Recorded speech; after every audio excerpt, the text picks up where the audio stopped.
Hey guys, tonight we begin with the deceptively glorious, eternally tormented, and impossibly complex world of Greek divinity. You've probably imagined it before, what it would be like to wield the power of thunder, to command the seas, or to rule over the realm of the dead. The marble statues make it look so serene, so powerful, so easy. But here's what those ancient sculptors didn't capture in their perfect stone faces. The absolute psychological torment, the never-ending responsibility, and the crushing weight of immortal existence that would drive you to madness within your first day as a Greek god. So before you get comfortable, take a moment to like the video and subscribe, but only if you genuinely enjoy what I do here. And let me know in the comments where you're tuning in from and what time it is for you. It's always fascinating to see who's joining us from around the world. Now dim the lights, maybe turn on a fan for that soft background hum, and let's ease into tonight's journey together. Picture this. You wake up tomorrow morning, and somehow, through some cosmic twist of fate, you've been granted the powers and responsibilities of a Greek god. Maybe you're thinking, finally I can do whatever I want. Unlimited power, immortality, worship from thousands. But within minutes, literally minutes, of your divine awakening, you'd realize that being a Greek god isn't a blessing. It's a cosmic prison sentence with no possibility of parole. First, let's shatter your most fundamental misconception about divine power. You think gods do whatever they want? You couldn't be more wrong. Greek gods are bound by forces far more restrictive than any human law. The fates, destiny, cosmic balance, and most terrifyingly of all, each other. Every action you take ripples through the universe, with consequences you can't control or predict. That unlimited power comes with unlimited responsibility, and the price of failure isn't just your life, it's the potential destruction of everything that exists. Imagine waking up and immediately knowing that every single human death, every natural disaster, every moment of suffering across the world is somehow connected to your actions or inactions. You can sense every prayer, every plea for help, every desperate cry for intervention, and you realize that helping one person might doom 1,000 others. This isn't a video game where you can reload a save file. Every choice you make is permanent, eternal, and carries the weight of countless lives. But it gets worse, much worse, because you're not just responsible for humans. You're part of a dysfunctional family of immortal beings who have been nursing grudges, plotting revenge, and engaging in psychological warfare for literally thousands of years. Your new divine relatives make the most toxic family dynamics look like a peaceful Sunday dinner. Zeus, your potential king, is a paranoid tyrant who destroyed his own father and lives in constant fear that one of his children will do the same to him. Hera, possibly your new queen, has spent centuries perfecting the art of divine revenge and sees every other god as either a threat or a tool. And these aren't people you can avoid or cut out of your life. You're immortal. They're immortal. You'll be dealing with their drama, their violence, their manipulation, and their 1,000-year-old resentments for eternity. Not decades, not centuries, forever. Let's talk about the worship aspect, since that's probably one of the things that appeals to you most about being a god. Thousands of humans building temples in your honor, offering sacrifices, singing your praises. Sounds amazing, right? Wrong. Each worshipper becomes your responsibility. Every sailor praying to you for safe passage, every farmer begging for rain, every mother pleading for her child's health, their lives are now in your hands. And here's the catch. You can't save them all. In fact, the more you help some, the more you harm others. Save a ship from a storm, the storm has to go somewhere, probably sinking another vessel whose crew wasn't worshipping you. Bless one city with fertile crops, the neighboring city suffers drought and famine. Grant one warrior victory in battle. Thousands of other warriors die horrific deaths. Every act of divine intervention is simultaneously an act of divine destruction. And you'll feel every death, every loss, every moment of suffering you've caused through your choices. The psychological weight of this would crush you. Humans already struggle with guilt over small mistakes, over accidentally hurting someone's feelings, or making a poor decision that affects their family. Now imagine that guilt multiplied by millions, experienced constantly for thousands of years, with no possibility of redemption or escape. You can't die to escape the pain. You can't forget. Divine memory is perfect and eternal. You can't even go insane for relief, because gods don't have that luxury. This is why Greek gods in the myths are so often cruel, arbitrary, and seemingly heartless. It's not because they're evil, it's because the alternative is madness. To survive as a god, you'd have to develop emotional calluses so thick that human suffering becomes background noise. You'd have to learn to see mortals as disposable pieces in a cosmic game, because caring about each individual life would destroy your sanity. And we haven't even talked about the politics yet. Oh, the politics. Every god has their own agenda, their own territory to protect, their own grudges to settle. You can't remain neutral, because neutrality is seen as weakness. And weakness in the divine realm gets you enslaved, banished, or worse. You'll be forced to choose sides in conflicts that have been raging since before human civilization began. And every choice makes you more enemies who have literally forever to plot your downfall. So before we dive deeper into this nightmare scenario, before we explore exactly how your first day as a Greek god would unfold, ask yourself this. Are you sure you want that kind of power? Because after tonight, you'll understand why the Greeks never portrayed their gods as happy. They understood something we've forgotten, that ultimate power is the ultimate curse, and immortality isn't a gift. It's the cruelest punishment imaginable. Your first conscious moment as a Greek god would be unlike anything you could possibly prepare for. Forget that gentle transition from sleep to wakefulness you're used to. Divine consciousness hits you like a lightning bolt to the brain. 1 second, you're mortal. The next, you're suddenly aware of everything, everywhere, all at once. Every prayer being whispered across the Mediterranean, every sacrifice being prepared in your honor, every ship battling storms in your domain, it all floods into your mind simultaneously. The sensory overload would be your first hint that this divine upgrade comes with a price. Human brains aren't designed to process information from thousands of sources simultaneously. You'd experience what mortals might call a cosmic panic attack, your newly divine consciousness struggling to organize and prioritize an infinite stream of data. Every god learns to filter this eventually, but those first hours, pure psychological torture. Let's say you wake up on Mount Olympus, in whatever divine palace has been assigned to you. The architecture itself would be your first reality check. These aren't comfortable human dwellings designed for relaxation and peace. Olympian architecture is built for power displays and political positioning. Every column, every room, every decorative element is a statement about your rank, your alliances, and your place in the divine hierarchy. Nothing is just beautiful. Everything is a message. Your palace might look magnificent, but you'd quickly realize it's also a prison.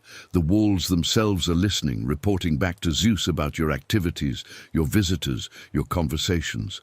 Privacy doesn't exist for gods, because privacy implies you have something to hide, and having something to hide implies you're plotting. In a realm where everyone has the power to destroy civilizations, paranoia isn't just healthy. It's mandatory for survival. The first deity to visit you would likely be Hermes, Zeus's messenger and spy network coordinator. He'd arrive with a smile that doesn't reach his eyes and a welcome that sounds more like a threat assessment. "Welcome to Olympus," he'd say.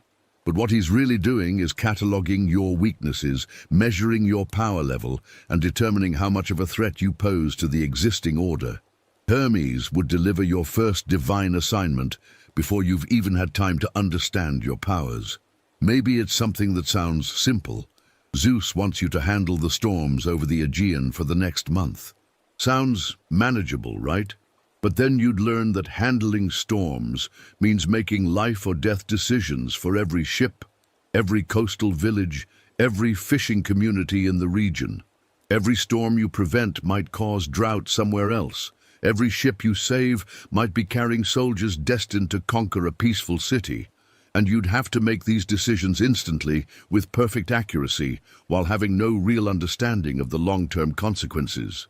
There's no training period for godhood, no orientation manual, no practice rounds.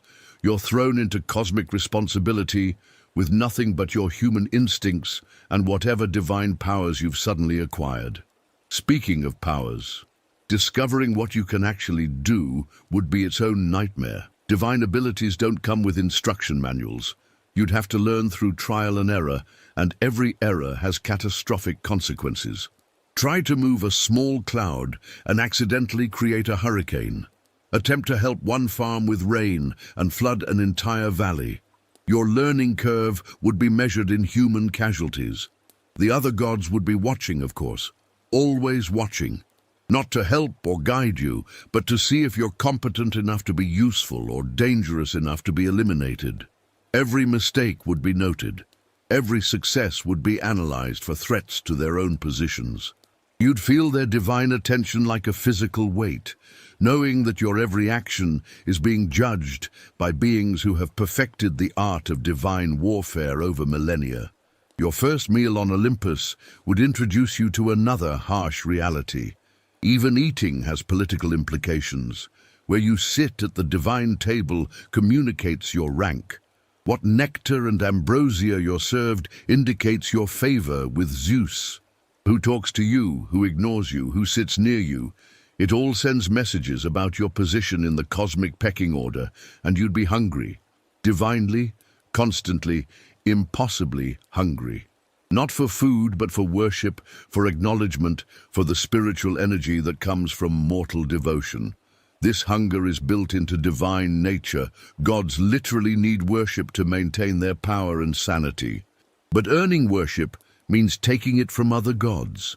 And taking worship from other gods means making enemies who will spend eternity planning your destruction. During your first day, you'd also discover that divine senses are both a blessing and a curse. You can see everything, hear everything, feel everything, but you can't turn it off. You'd experience every act of violence committed in your name, every innocent life lost due to your divine interventions, every prayer from parents begging you to save children you can't help without dooming others. The emotional weight would be crushing. Humans can compartmentalize, can forget, can find peace in sleep or distraction. Gods experience everything at full intensity forever. That first day, you'd feel the accumulated pain of thousands of years of divine responsibility hitting you all at once. Every god who came before you learned to cope by becoming emotionally numb, by treating mortals as chess pieces rather than people. You'd realize that the beautiful, serene expressions on those marble statues aren't depicting divine peace, they're showing divine emptiness. The only way to survive the emotional onslaught of godhood is to stop feeling, to disconnect from the very empathy that makes you human.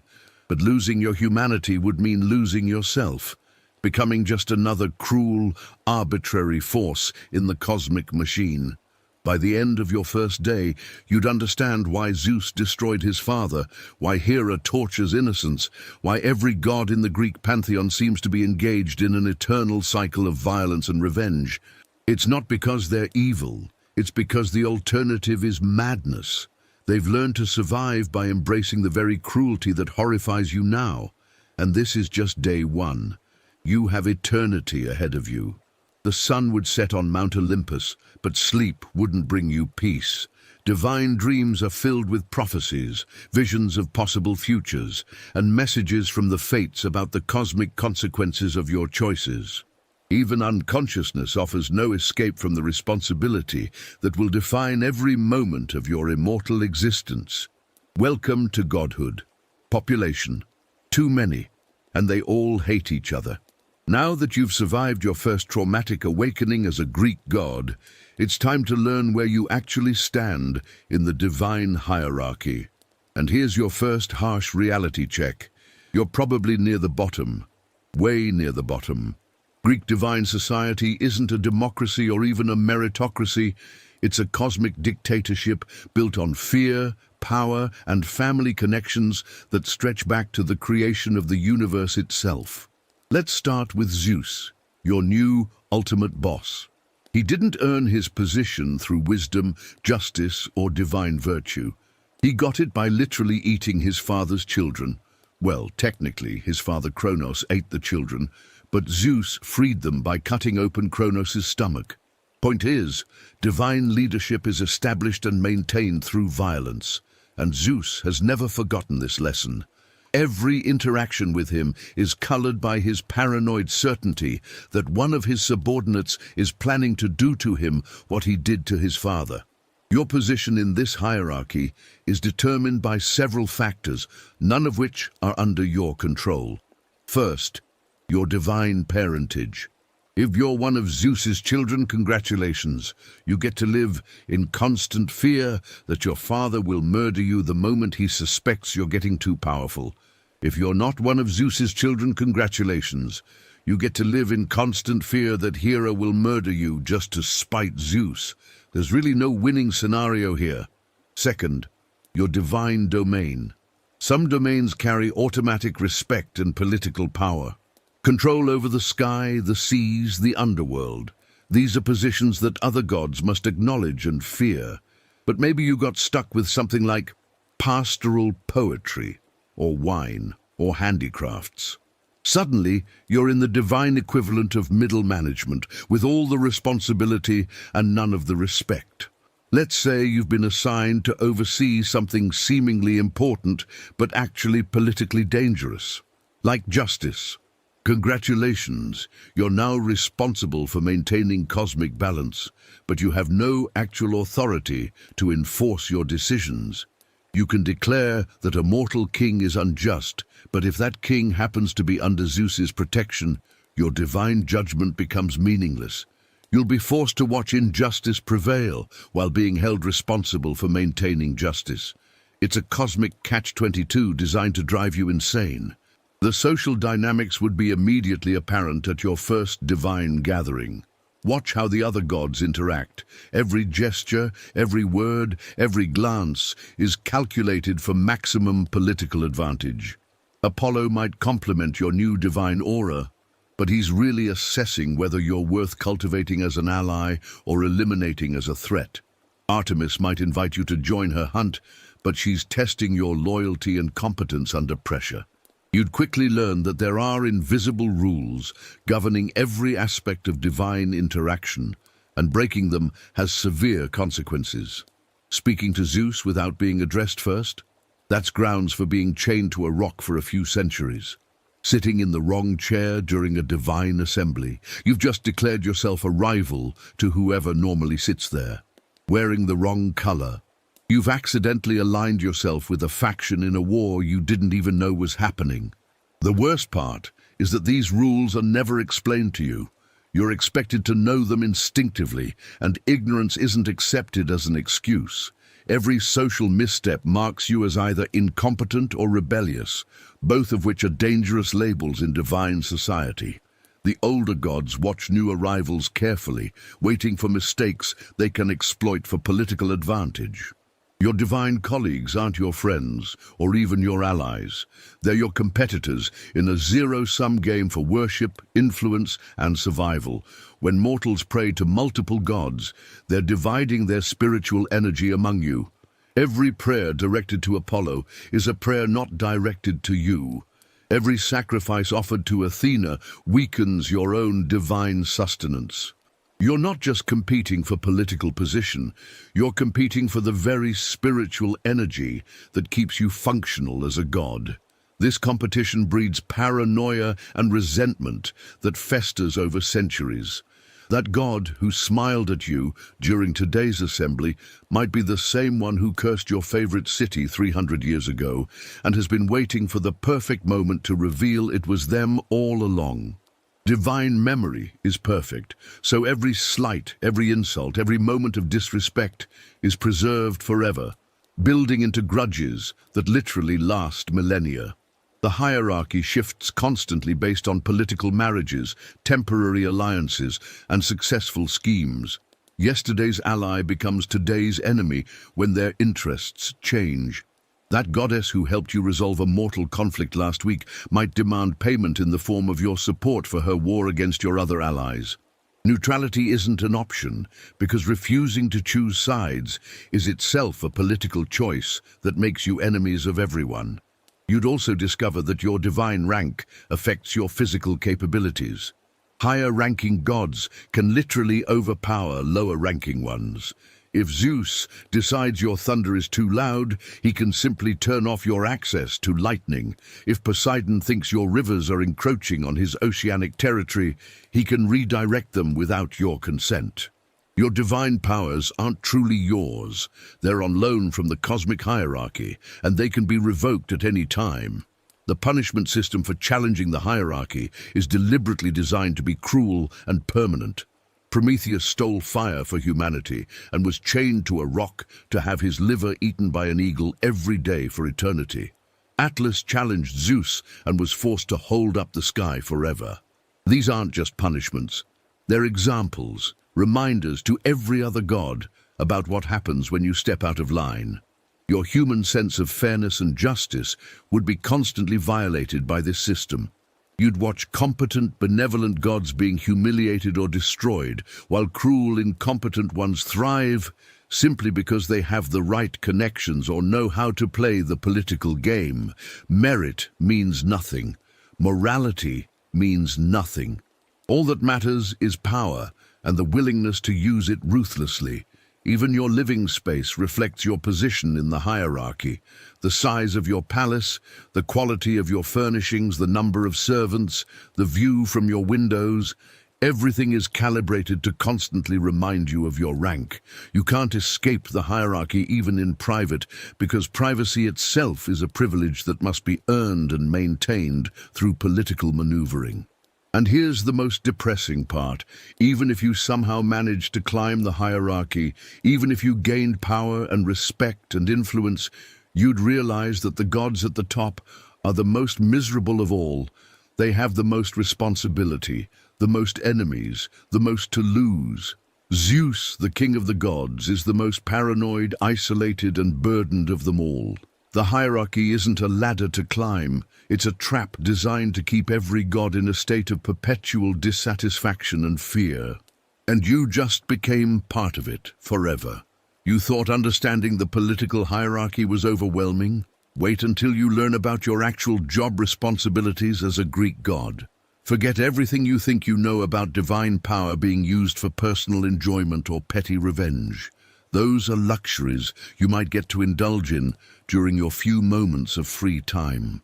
The vast majority of your immortal existence will be spent on cosmic maintenance work that makes air traffic control look like a relaxing hobby. The universe doesn't run itself.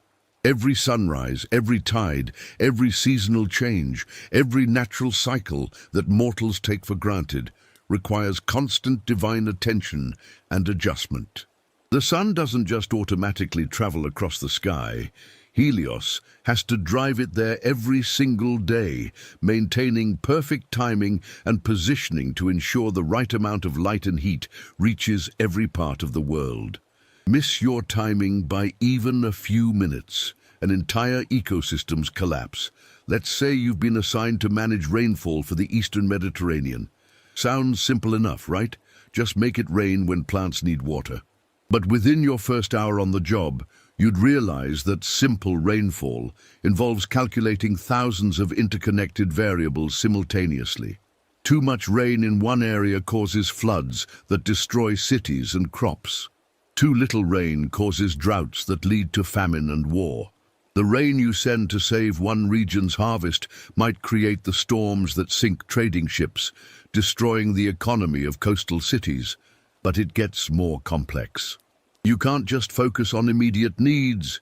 You have to consider seasonal patterns, long-term agricultural cycles, migration routes of animals, breeding seasons of fish, flowering times of plants, and countless other factors that ripple through the ecosystem. Change one variable, and you might accidentally trigger a cascade of consequences that takes decades to fully manifest. And you have to coordinate with other gods whose domains intersect with yours. The sea god controls ocean evaporation that feeds your rain clouds. The sun god's daily route affects atmospheric pressure systems. The wind gods determine where your storms travel. The earth goddess controls how quickly soil absorbs your rainfall. Every decision requires negotiations with divine colleagues who have their own agendas and priorities. These negotiations aren't friendly meetings between cooperative team members. They're high-stakes political battles where every god is trying to maximize benefits for their own domain while minimizing costs. The sea god might agree to provide extra evaporation for your rain clouds, but only if you promise to direct some storms away from his sacred islands. The sun god might adjust his route to help your weather patterns, but he'll demand that you support him in his ongoing feud with the moon goddess. Your cosmic responsibilities extend far beyond just maintaining natural systems. You're also responsible for maintaining the spiritual and moral balance of the universe. Every act of justice or injustice among mortals affects the cosmic equilibrium, and it's your job to ensure that balance is restored. A tyrant king oppresses his people, you need to arrange for his downfall. A virtuous person suffers undeserved hardship, you need to compensate them somehow. But every intervention creates new imbalances that require further interventions in an endless cycle of cosmic micromanagement. The fates add another layer of complexity to your job. They've already woven the destiny of every mortal, every nation, every significant event into their cosmic tapestry. Your responsibility is to help these destined events unfold while making them appear natural and inevitable to mortals. You can't simply ignore destiny. The universe depends on the fate's plan being fulfilled. But you also can't make divine intervention too obvious, or mortals will lose their faith in free will and personal responsibility. This means you're constantly walking a tightrope between divine intervention and natural law. Help too much, and you undermine the natural order. Help too little, and cosmic balance suffers. Every miracle you perform must be carefully calibrated to appear just coincidental enough that mortals can still believe they're in control of their own lives. You'd also discover that time works differently when you're responsible for cosmic maintenance. Mortals experience time linearly, past, present, future, in neat sequential order. But cosmic responsibility requires you to think in terms of cycles, patterns, and long-term consequences that span centuries or millennia. The decision you make today about rainfall patterns might not show its full effects for 3 generations, but you're still held responsible for those future consequences. This temporal complexity means you can't just react to immediate problems. You have to anticipate and prevent problems that haven't happened yet. You need to recognize the early signs of climate shifts, population changes, resource depletion, and social upheavals before they become crises. You're essentially required to be a perfect predictor of future events while working with incomplete information and constantly changing variables. The psychological pressure of this responsibility would be crushing. Every natural disaster, every famine, every plague, every war can be traced back to some cosmic imbalance that you either failed to prevent or accidentally caused through your interventions. Mortals die, and their deaths are your responsibility. Civilizations collapse, and their collapse is your failure. Species go extinct, and their extinction is on your conscience. And there's no vacation time from cosmic responsibility. The universe doesn't pause for divine rest and relaxation. Even when you're dealing with personal crises, family drama, or political conflicts with other gods, your cosmic duties continue. The rain still needs to fall, the seasons still need to change, the balance still needs to be maintained. Neglect your responsibilities for even a short time, and the consequences cascade throughout the natural world. The worst part is that mortals will never understand or appreciate the complexity of what you're doing. To them, you're just the god who makes it rain or doesn't make it rain. They don't see the thousands of calculations, negotiations and adjustments required to maintain the delicate balance that keeps their world functioning. When things go well, they assume it's natural. When things go badly, they blame you personally. You'll spend eternity as a cosmic maintenance worker, keeping the universe running smoothly while being criticized by mortals who have no idea how complex your job actually is. And if you ever make a mistake, if you ever let the balance slip, the consequences ripple through space and time, affecting countless lives for generations. This is the reality of divine power. Not the ability to do whatever you want, but the crushing responsibility to keep everything working perfectly forever, with no breaks, no mistakes allowed, and no appreciation from the beings who depend on your work for their very existence. Now that you understand your cosmic workload, let's talk about your new family. And by family, I mean the most dysfunctional collection of immortal beings ever assembled, who make every toxic family dinner you've ever experienced look like a peaceful meditation retreat. Greek gods don't just have family issues, they are family issues, amplified by divine power and preserved for eternity. Let's start with the family patriarch, Zeus. Your divine father figure is a paranoid, power-hungry tyrant with impulse control issues and a pathological fear of being overthrown by his own children. He's already murdered his father, and he lives in constant terror that one of his offspring will return the favor. This means every interaction with Zeus is filtered through his suspicious certainty that you're plotting against him. Compliment his leadership? He'll assume you're being sarcastic and plotting rebellion. Stay quiet and respectful. He'll interpret your silence as secret scheming. Zeus's approach to parenting involves a combination of neglect, manipulation, and preemptive violence. He'll ignore you for decades, then suddenly demand absolute loyalty and obedience. He'll give you impossible tasks to test your competence, then punish you for failing or succeeding too well. Show too much independence, and he'll interpret it as defiance.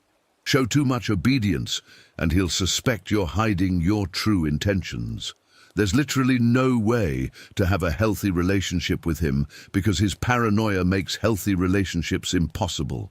Then there's Hera, the divine matriarch who has perfected the art of passive-aggressive warfare over thousands of years. If you're one of Zeus's illegitimate children, and statistically you probably are, since Zeus's infidelity is legendary, Hera sees you as a living reminder of her husband's betrayals. She won't attack you directly because that would be too obvious, and Zeus might actually intervene. Instead, she'll orchestrate elaborate, centuries-long campaigns of psychological torture designed to make your immortal life as miserable as possible. Hera's revenge tactics are legendarily creative. She might curse your favorite mortal followers with madness, ensuring that the people who worship you most faithfully become unreliable and potentially dangerous. She could manipulate other gods into conflicts with you by spreading carefully crafted rumors about your supposed schemes or insults. She's a master of plausible deniability. Every disaster that befalls you could theoretically be coincidence, but the pattern over centuries makes her involvement obvious to everyone except Zeus, who chooses not to see it. Your divine siblings are equally problematic, but in different ways. Apollo, the golden boy of Olympus, appears charming and talented on the surface, but he's actually a narcissistic perfectionist who cannot tolerate being upstaged in any domain. If your divine abilities overlap with his even slightly, he'll view you as a competitor who needs to be neutralized. He'll challenge you to contests, manipulate situations to make you look incompetent, and use his considerable political influence to undermine your reputation among other gods. Artemis, his twin sister, maintains a facade of noble independence while actually being just as petty and vindictive as the rest of the family. She'll present herself as above the political games that consume the other gods, but she holds grudges with the intensity of a cosmic force. Cross her once, even accidentally, and she'll spend centuries plotting elaborate revenge schemes that appear to be natural consequences rather than deliberate attacks. Athena represents perhaps the most dangerous type of divine sibling, the competent, strategic one who actually deserves Zeus's favor. She's genuinely wise, genuinely capable, and genuinely loyal to Zeus, which makes her both incredibly valuable as an ally and incredibly threatening as an enemy. If you're smart enough to recognize her abilities and secure her friendship, you gain a powerful protector.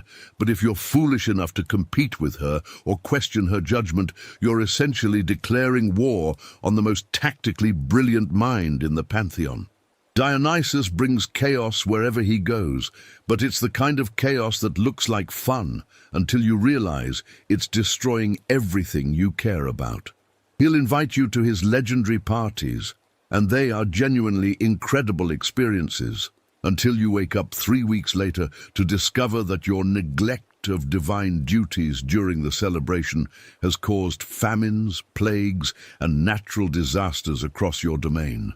Dionysus doesn't mean to sabotage you, but his very nature as the god of intoxication and ecstasy makes him a walking disaster for anyone trying to maintain cosmic responsibilities.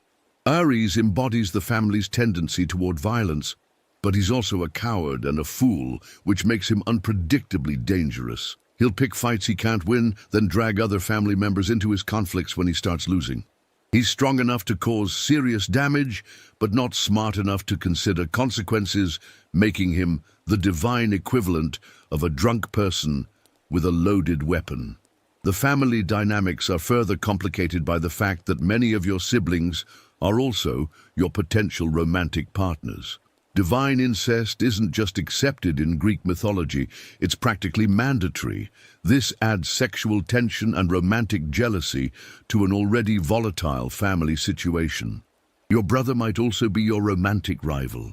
Your sister might be your ex-lover who's now plotting revenge for some perceived slight from 3 centuries ago. Family meetings, and yes, you'll be required to attend regular divine assemblies, are psychological warfare disguised as administrative gatherings. Every god arrives with their own agenda, their own alliance networks, and their own list of grievances against other family members. Conversations are layered with subtext, implications, and veiled threats. A simple discussion about territorial boundaries becomes a complex negotiation involving ancient grudges, current romantic entanglements, and future political ambitions. The worst part is that you can't escape this family. You can't move to another city, change your phone number, or simply stop attending family gatherings. You're immortal, they're immortal, and you're all stuck together forever. That argument you had with Apollo in 1200 BCE, he still remembers every word, and he's still angry about it. That time Artemis felt you disrespected her hunting prowess. She's been planning your comeuppance for centuries, and she's finally ready to spring her trap. The family's dysfunction is compounded by the fact that everyone has divine powers that amplify normal family conflicts into cosmic disasters. When mortal siblings fight, maybe someone gets a black eye or stops speaking to each other for a few months. When divine siblings fight, continents sink, species go extinct, and civilizations collapse. Your family arguments have body counts measured in thousands. Consider Demeter's reaction when Hades kidnapped her daughter Persephone. A normal mother might call the police, hire a lawyer, or stage an intervention. Demeter's response was to stop all plant growth on Earth until her daughter was returned, causing a global famine that nearly wiped out humanity. This is the level of proportional response you can expect from your new family members when they feel wronged. The family also has a long tradition of using mortals as weapons against each other. Can't attack your sibling directly because Zeus forbids open warfare among gods? No problem. Just manipulate their mortal followers into destroying each other. Curse their favorite city with plague. Inspire their worshippers to commit sacrilege. turn their priests into madmen who desecrate their own temples. It's like fighting through proxies, except the proxies are innocent humans who don't understand why they're suddenly compelled to acts of violence and destruction. Every family gathering becomes an exercise in diplomatic immunity and mutually assured destruction. You know that Apollo is still furious about that perceived slight from last century, but you also know he can't act against you directly without triggering a cascade of retaliation from your allies. So instead, you sit there making polite conversation while mentally cataloging every micro-expression, every word choice, every gesture for signs of impending betrayal. The family's shared trauma bonds them together in the most unhealthy ways possible. They've all experienced the violence and chaos that comes with overthrowing previous generations of gods. They all understand the constant threat of being overthrown themselves. This creates a siege mentality where the family closes ranks against outside threats while simultaneously plotting against each other internally. Zeus encourages this dysfunction because it serves his political interests. As long as his children are fighting each other, they're not uniting against him. He deliberately creates competition between siblings, plays favorites to generate resentment, and maintains just enough instability to prevent any coalition from forming that might threaten his position. Your family dysfunction isn't an accident. It's a deliberate strategy by your father to maintain his own power. The emotional toll of this family dynamic would drive a mortal person to therapy, substance abuse, or complete psychological breakdown. But you're immortal, so those escape routes aren't available. You can't develop amnesia to forget the pain. You can't die to escape the toxicity. You can't even go insane because divine minds are too resilient for that mercy. You're trapped in this family dysfunction forever, with perfect memory of every hurt, every betrayal, every moment of manipulation and cruelty. And here's the cruelest irony. Despite everything, you still love them. They're your family. You share bonds forged in cosmic fire, memories that span millennia, experiences that no mortal could understand. When external threats arise, when the family is challenged by titans or monsters or other cosmic forces, you find yourself fighting alongside the very siblings who make your existence miserable, because ultimately they're the only beings in the universe who truly understand what it's like to be you. This creates a cycle of abuse and reconciliation that plays out over centuries. Apollo will spend decades tormenting you, then risk his own existence to save you from a titan's attack, then go back to tormenting you once the external threat is resolved. The family bonds are simultaneously the strongest and most toxic relationships you'll ever experience. Your human concepts of healthy boundaries, effective communication, and functional relationships become meaningless in this context. You're not just dealing with family dysfunction, you're dealing with divine family dysfunction, where every emotion is amplified by cosmic power and preserved for eternity. Your new family doesn't just have issues, they are the issues, and you've just become part of the problem. Welcome to the House of Atreus Divine Edition. Population: too many, and they all have daddy issues and the power to destroy worlds when they're having a bad day. Now let's discuss one of the aspects of godhood that probably seems most appealing to you, being worshipped by thousands of devoted mortals. Finally, you think some respect, some appreciation, some acknowledgement of your divine superiority. But within hours of your first prayer being directed your way, you'll realize that mortal worship isn't the ego boost you imagined. It's a crushing psychological burden that transforms every worshipper into a personal responsibility you can never escape. Each prayer isn't just words floating up to you. It's a direct neural connection to a desperate human being. You feel their fear, their hope, their desperation, their pain. When a mother prays to you to save her dying child, you don't just hear her words, you experience her anguish as if it were your own. When a sailor prays for safe passage through a storm, you feel his terror of drowning as viscerally as if you were the one clinging to a broken mast in churning waters. Multiply this by thousands, tens of thousands. Every day, every hour, every moment, human desperation floods into your divine consciousness like a tsunami of emotional trauma. You're connected to every person who has ever spoken your name in prayer, and their pain becomes your pain, their fear becomes your fear, their hope becomes a weight on your shoulders that grows heavier with each passing century. But here's the cruel catch: you can't help them all. In fact, helping some automatically harms others. Save one ship from a storm, and the storm has to go somewhere else, probably sinking a different vessel. Grant one farmer's prayers for rain, and the neighboring region suffers drought. Heal one person's disease, and the cosmic balance requires that illness manifests elsewhere. Every act of divine intervention is simultaneously an act of divine destruction. This means that every prayer puts you in an impossible position. Ignore it, and you're failing in your divine responsibilities, allowing suffering you could prevent. Answer it, and you're causing equivalent suffering elsewhere, making you directly responsible for someone else's tragedy. There's no morally correct choice, no way to be a good God, no path that doesn't lead to guilt and complicity in human suffering. The sacrifice system makes everything worse. Mortals believe that the quality and quantity of their offerings influences your willingness to help them. They slaughter animals, burn crops, destroy valuable objects, all to get your attention and favor. But you can smell the blood, hear the animals' death cries, feel the smoke from burning offerings. Every sacrifice is a small act of violence committed in your name, and you're forced to witness all of it. Rich mortals can afford elaborate sacrifices, perfect bulls, rare wines, expensive incense, gold and silver offerings.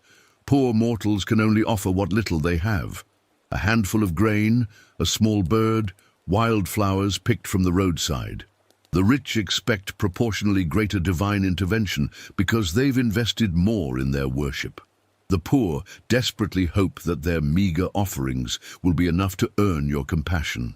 How do you fairly distribute divine favor between the wealthy merchant who sacrifices a bull and the starving peasant who offers her last crust of bread? The political implications of your worship choices are staggering. Every miracle you perform, every prayer you answer, every divine intervention you make is interpreted by mortals as a statement about their worthiness, their piety, their place in the cosmic order. Help one city-state defeat another in battle, and you've just declared divine support for their political system, their values, their way of life. Refuse to help, and you're seen as either weak, cruel, or corrupted by their enemies. Mortal rulers will try to manipulate you through worship, building elaborate temples and organizing massive festivals not out of genuine devotion, but as political theater designed to demonstrate divine approval of their reign. They'll commission statues, compose hymns, establish priesthoods, all to create the impression that you personally endorse their authority. Refuse to play along, and they'll spread rumors about your fickleness or weakness. Accept their worship, and you become complicit in their politics, responsible for their actions and decisions. Your priests become another layer of complexity. These mortals claim to speak for you, to interpret your will, to understand your desires better than other humans. Some are genuinely devout and try their best to represent you accurately. Others are political operators who use their religious authority for personal gain. Many fall somewhere in between, starting with good intentions, but gradually becoming corrupted by power and influence. You have no direct control over what your priests say or do in your name. They might declare that you demand higher taxes to build a new temple. They might claim that you've cursed a rival city with plague. They might interpret natural disasters as signs of your anger, demanding greater sacrifices or stricter religious observances. Every word they speak in your name becomes part of your divine reputation, but you can't stop them without revealing yourself directly to mortals, which violates cosmic law. The worst part is watching how worship corrupts the very people you're trying to help. Mortals start competing for your divine favor. each trying to prove they're more worthy of your attention than their neighbors. Communities split apart over religious interpretations. Families are destroyed by arguments over proper worship practices. Wars begin over conflicting claims about your divine will. You watch people sacrifice their life savings to build temples while their children go hungry. You see communities impoverish themselves, organizing festivals to honor you, while ignoring practical problems they could actually solve. Your worship becomes an obstacle to human flourishing, rather than a source of divine blessing. The psychological pressure of disappointing your worshippers is constant and crushing. Every unanswered prayer is a personal failure.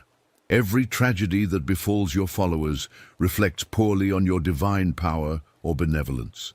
Mortals don't understand the cosmic constraints you operate under. They just know that they prayed to you and you didn't help them, which means either you're weak, you're cruel, or they're unworthy of your love. You'll find yourself making increasingly desperate compromises, trying to help as many people as possible while minimizing the collateral damage. But every compromise leads to more complex moral dilemmas. Save a city from earthquake, but allow the plague to spread, because diverting both disasters would require more power than you can safely use without triggering a cosmic imbalance that kills even more people. The appreciation you hoped for never comes. When you help mortals, they assume it's your divine duty. After all, they've been faithful worshippers and generous with their sacrifices. When you can't help them, they feel abandoned and betrayed. You give everything you have to minimize human suffering, and in return, you get blamed for every tragedy you couldn't prevent. This is the reality of divine worship, not an ego boost, but a direct line to human desperation that transforms every mortal's pain into your personal responsibility forever. One of the most psychologically devastating aspects of Greek godhood that no one prepares you for is the constant pressure to transform, not just your appearance, but your fundamental nature, to meet the demands of cosmic necessity. Forget the romantic notion of shape-shifting as a cool divine power you can use for fun. Metamorphosis in the Greek divine realm is usually involuntary, often traumatic, and always comes at a steep psychological cost. Your first forced transformation would probably happen within days of achieving godhood. Maybe there's a cosmic emergency, a titan breaking free from Tartarus, a fundamental force of nature going haywire, or a threat to the universal order that requires divine intervention. But here's the catch: your current divine form isn't suitable for the task. You need to become something else entirely, and you need to do it immediately, regardless of how you feel about it. Let's say the cosmic emergency involves stopping a primordial sea monster that's threatening to devour all ocean life. Sounds like a job for Poseidon, right? Except Poseidon is busy dealing with a different crisis, and you're the only god available. To fight this monster, you need to transform into something capable of underwater combat, maybe a massive sea serpent, or a living tsunami, or a creature of pure electrical energy that can survive in oceanic depths. The transformation process itself is agony. Your divine consciousness, which has spent eternity in a relatively stable form, suddenly has to restructure itself to accommodate an entirely different type of existence. Your thoughts change to match your new form. Your instincts shift. Your very sense of self becomes fluid and uncertain. For a few terrifying moments during the transformation, you're not sure if you'll still be you when the process is complete, or if you'll emerge as something else entirely. But you don't have time to adjust to your new form. The monster is still threatening the oceans, and every moment you delay means more destruction. So you have to learn how to move, fight, and think in your new body while simultaneously engaging in cosmic-level combat. It's like trying to perform surgery while someone is actively attacking you with a chainsaw. Even worse, certain transformations come with built-in psychological changes that you can't control. Transform into a war god to deal with a conflict, and you become more aggressive, more violent, more willing to accept casualties as necessary costs. Transform into a nature deity to heal environmental damage, and you start thinking in geological timescales, viewing individual human lives as insignificant blips in cosmic cycles. Transform into an underworld deity to deal with death-related crises, and you develop the emotional numbness necessary to process massive amounts of mortality and suffering. Each transformation leaves psychological residue. You don't just snap back to your original personality when you return to your normal form. Parts of what you became during the transformation remain embedded in your consciousness. After enough forced metamorphoses, you start to lose track of what your original personality was supposed to be. Are you naturally aggressive, or is that left over from the time you had to become a war god? Are you emotionally distant because that's your true nature? Or because you've had to transform into death deities so many times that empathy has been gradually eroded from your psyche? The political implications of transformation are equally disturbing. Other gods can force you to change by creating situations that require specific types of divine intervention. Can't transform into a love deity. Then you're useless for resolving the romantic conflict that's about to trigger a war between two major city-states. Can't become a disease god. Then you can't stop the plague that's threatening to wipe out your worshippers. Your fellow gods learn to manipulate you by engineering crises that require transformations you find personally disturbing or traumatic. Some transformations are punishment disguised as necessity. Zeus might decide you need to spend a few decades as a tree to better understand the natural world. Hera might arrange for you to temporarily become a mortal woman to develop empathy for human female experience, which really means she wants you to experience powerlessness, vulnerability, and the constant threat of sexual violence that defined mortal women's lives in ancient times. The most horrifying transformations are the ones that require you to temporarily give up your divine consciousness entirely. Maybe there's a situation that can only be resolved by a genuinely mortal perspective, so you have to become human for a while, losing your divine knowledge, your cosmic awareness, your immortality, your power. You wake up in a mortal body with only vague memories of your divine existence, unsure if you'll ever transform back or if this is your new permanent reality. During these mortal transformations, you're completely vulnerable. Other gods could kill you, imprison you, or simply abandon you to live out a full mortal lifespan before remembering to restore your divinity. You might spend decades as a confused, powerless human, slowly going insane as you try to convince people that you're actually a god while having no way to prove it. Even voluntary transformations become problematic over time. Maybe you initially enjoyed shape-shifting, found it liberating to experience different forms of existence. But each transformation makes the next one easier, and gradually you start losing your attachment to any particular identity. Why maintain a consistent appearance when you can be anything? Why develop stable relationships when you might need to transform into something incompatible with your current social connections? This leads to a form of divine dissociation, where you start to see yourself as just a collection of potential forms, rather than a consistent being with a stable identity. You become addicted to transformation as an escape from the psychological burdens of godhood, constantly changing forms to avoid dealing with the consequences of your actions or the weight of your responsibilities. The other gods start to view you as unreliable, unpredictable, potentially dangerous. If you can't maintain a stable identity, how can they trust you with cosmic responsibilities? If you're constantly transforming, how do they know which version of you they're negotiating with? Your flexibility becomes a liability in a political system that depends on predictable alliances and consistent behavior. Eventually, you realize that the power of transformation isn't freedom. It's another form of cosmic slavery. You change not because you want to, but because the universe demands it. Your identity becomes subordinate to cosmic necessity.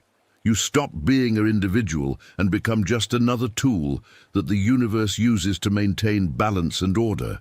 And the cruelest irony?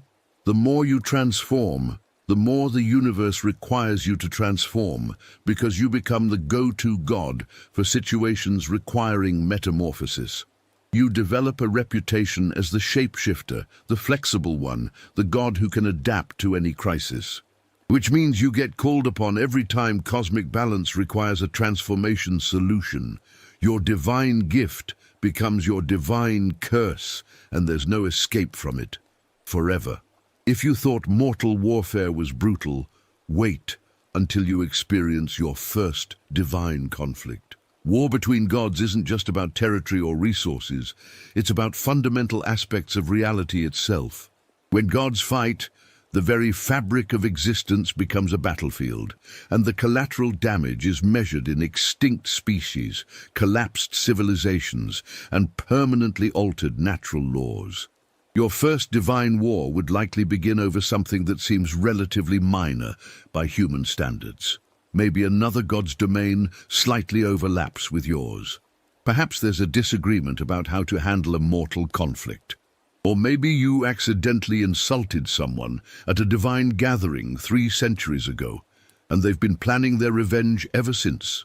In the divine realm, there's no such thing as a minor disagreement. Every conflict has the potential to escalate into cosmic warfare. The weapons available to gods aren't swords or spears. Your arsenal includes earthquakes, plagues, time distortions, reality alterations, and forces that don't even have names in mortal language. When Apollo fights, he doesn't just shoot arrows. He shoots concentrated sunlight that can burn through dimensional barriers. When Poseidon enters battle, he doesn't just wield a trident. He weaponizes the fundamental force of water itself, turning every drop of moisture in the area into a potential instrument of destruction. But here's what makes divine warfare truly horrifying. You can't just aim these weapons at your divine opponent. Cosmic forces are too large, too fundamental to be precisely controlled. When you throw a lightning bolt at another god, that energy has to go somewhere. If they dodge, your attack might level a mountain range, boil away a sea, or accidentally tear a hole in the barrier between dimensions. Every missed shot in divine combat becomes a natural disaster somewhere else. The psychological aspect of divine warfare is even worse than the physical destruction. Gods can attack each other's minds directly, implanting false memories, triggering overwhelming emotions, or simply driving their opponents insane. Imagine trying to fight while your enemy is constantly altering your perception of reality, making you see threats that don't exist, or preventing you from recognizing actual attacks until it's too late. Memory warfare is particularly cruel. Your opponent might steal your memories of why you're fighting, leaving you confused and disoriented in the middle of battle. They might implant false memories of atrocities they never committed, making you fight harder out of manufactured rage. They could erase your memory of combat techniques, leaving you powerless against attacks you should know how to counter. Temporal warfare adds another layer of complexity. Some gods can manipulate time around themselves, aging their opponents rapidly, or trapping them in temporal loops where they experience the same moment of pain repeatedly. Others can attack you through time, striking at your past self to alter your present condition. You might suddenly find yourself weakened because your opponent traveled back in time and prevented you from gaining some crucial experience or power. The alliances in divine warfare shift constantly and unpredictably. Your ally in morning might be your enemy by evening, not because of betrayal, but because the cosmic implications of the conflict have changed. Maybe helping you win would create an imbalance that threatens their own domain. Maybe they've received new information about the long-term consequences of the war. Maybe they've been offered a better deal by your opponent. Divine warfare often involves fighting on multiple fronts simultaneously. While you're engaged in direct combat with your primary opponent, their allies might be attacking your mortal worshippers, sabotaging your cosmic responsibilities, or manipulating other gods to create additional conflicts that drain your attention and power. You have to monitor and respond to threats across multiple dimensions, time periods, and levels of reality all at once. The rules of engagement in divine warfare are complex and constantly changing. Some weapons are considered too dangerous to use because they risk damaging the fundamental structure of reality. Some types of attacks are forbidden because they could accidentally kill other gods, escalating a minor conflict into cosmic catastrophe. But these rules are often ignored in the heat of battle, and there's no referee to enforce them except the mutual fear of total universal destruction. Mortal casualties in divine warfare are inevitable and massive. When gods fight, entire civilizations get caught in the crossfire. Your battle with another deity might accidentally trigger volcanic eruptions that bury cities, cause climate changes that destroy agricultural regions, or release supernatural plagues that spread across continents. These aren't intended consequences, they're just the unavoidable side effects of beings with cosmic power engaging in violent conflict. The guilt from mortal casualties would be crushing. Every human death caused by your divine warfare is a person with family, dreams, fears, and hopes who died because you couldn't resolve a conflict peacefully. Children, artists, lovers, philosophers, all reduced to collateral damage in a war they don't understand about issues they can't comprehend. And their deaths accomplish nothing except adding to the cosmic tally of suffering caused by divine politics. Recovery from divine warfare takes centuries. Your divine form might be damaged in ways that require extensive healing. Your cosmic responsibilities suffer while you're focused on conflict, leading to natural disasters and social upheavals that you'll have to fix later. Your relationships with other gods are permanently altered by the violence, creating grudges and alliances that will influence cosmic politics for millennia. Some divine injuries never fully heal. A god who's had their memory damaged might permanently lose access to certain types of knowledge. A deity who's been subjected to temporal attacks might experience chronic time displacement, occasionally slipping into past or future moments without warning. Divine warfare leaves psychological scars that last forever, gradually eroding the sanity and competence of even the most powerful gods. The most disturbing aspect of divine warfare is how quickly you adapt to it. Your first battle is traumatic, horrifying, almost unbearable. Your second is merely terrible. By your 10th divine war, you start thinking strategically about acceptable casualty levels and efficient destruction methods. By your 100th, you've become the kind of being who can calmly discuss the merits of different plague types while planning your next attack. This adaptation is necessary for survival, but it comes at the cost of your humanity. Each war makes you more powerful, more skilled, more dangerous, and less able to relate to the mortals you're supposed to protect. You become a weapon of mass destruction with a divine consciousness, capable of ending civilizations with a casual gesture, and the universe expects you to use this power responsibly. The cycle of divine warfare never ends because the underlying causes, competition for worship, territorial disputes, personal grudges, political maneuvering, are built into the structure of divine society. Peace is just the period between wars, a temporary pause while everyone rearms and plans their next conflict. And you're now part of this eternal cycle of divine violence, whether you want to be or not. Perhaps no aspect of Greek godhood would weigh more heavily on your conscience than your eventual responsibility for creating and maintaining eternal punishments. You might think this sounds empowering. Finally, the ability to ensure that justice is served and wrongdoers face appropriate consequences.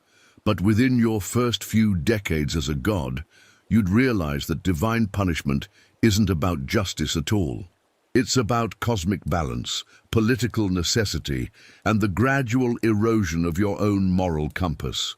Your first assignment to create an eternal punishment would probably come from Zeus himself, delivered with the casual authority of someone asking you to pick up groceries. There's a mortal king who's been sacrificing children to gain divine power, he might say. Design something appropriate for him. Make it creative. We need to send a message. And just like that, you're responsible for crafting a punishment that will last forever, with no possibility of appeal, parole, or redemption. The creative pressure alone would be overwhelming. It's not enough to simply cause pain. Any god can do that.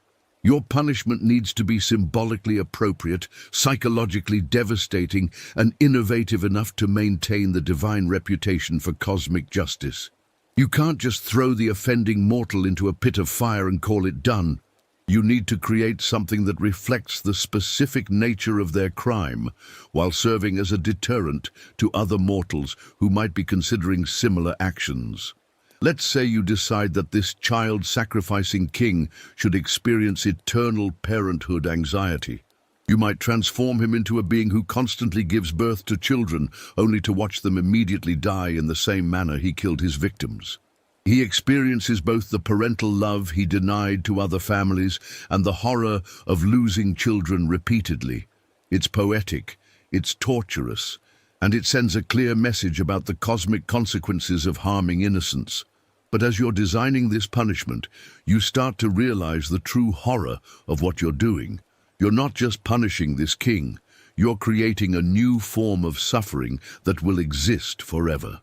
Every scream, every moment of agony, every psychological breakdown will be your personal creation, your artistic contribution to the cosmic catalogue of pain.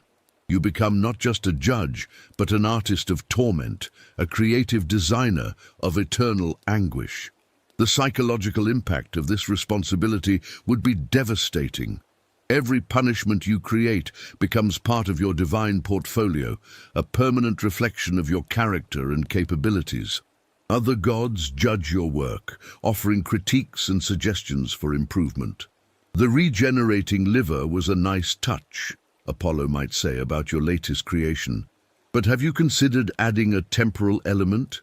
Maybe he experiences the same torture across multiple time periods simultaneously. You start to develop a professional pride in your punishment designs, which is perhaps the most disturbing development of all. You begin thinking about innovative combinations of physical and psychological torment. You research the specific fears and weaknesses of your targets to craft more personalized suffering. You start to see mortal psychology not as something to understand and empathize with, but as raw material for creating more effective punishments. The administrative aspects of eternal punishment are equally troubling. You're not just creating these tortures, you're responsible for maintaining them forever. That means checking in on your victims regularly to ensure their suffering is proceeding as designed. It means making adjustments when they start to develop psychological defenses that reduce the effectiveness of their punishment. It means ensuring that the cosmic machinery of their torment continues to function across millennia. Some of your punishment victims will try to negotiate with you. They'll plead for mercy, offer bargains, promise to make amends for their crimes. But you can't show mercy without undermining the entire divine justice system. If word gets out that eternal punishments can be reduced or eliminated through sufficient pleading, every wrongdoer will assume they can eventually talk their way out of consequences. Your compassion becomes a threat to cosmic order. Other gods will pressure you to make your punishments more severe or more creative. If your tortures are too mild, you're seen as weak and ineffective. If they're too harsh, you're accused of being unnecessarily cruel. If they're too similar to punishments created by other gods, you're criticized for lack of imagination. You're constantly walking a tightrope between different types of divine disapproval. The worst part is discovering that some mortals actually deserve the punishments you're creating. That child-sacrificing king really was a monster who caused immense suffering. Some of your victims are genuinely evil people who showed no mercy to their own victims. But knowing that they deserve punishment doesn't make the act of creating eternal torment any less psychologically damaging to you as the creator. You start to rationalize your work by focusing on the deterrent effect. Maybe your creative punishments will prevent other mortals from committing similar crimes. Maybe the fear of divine retribution will make human society more just and peaceful. But deep down, you know that most mortals don't really believe in divine punishment until it's too late.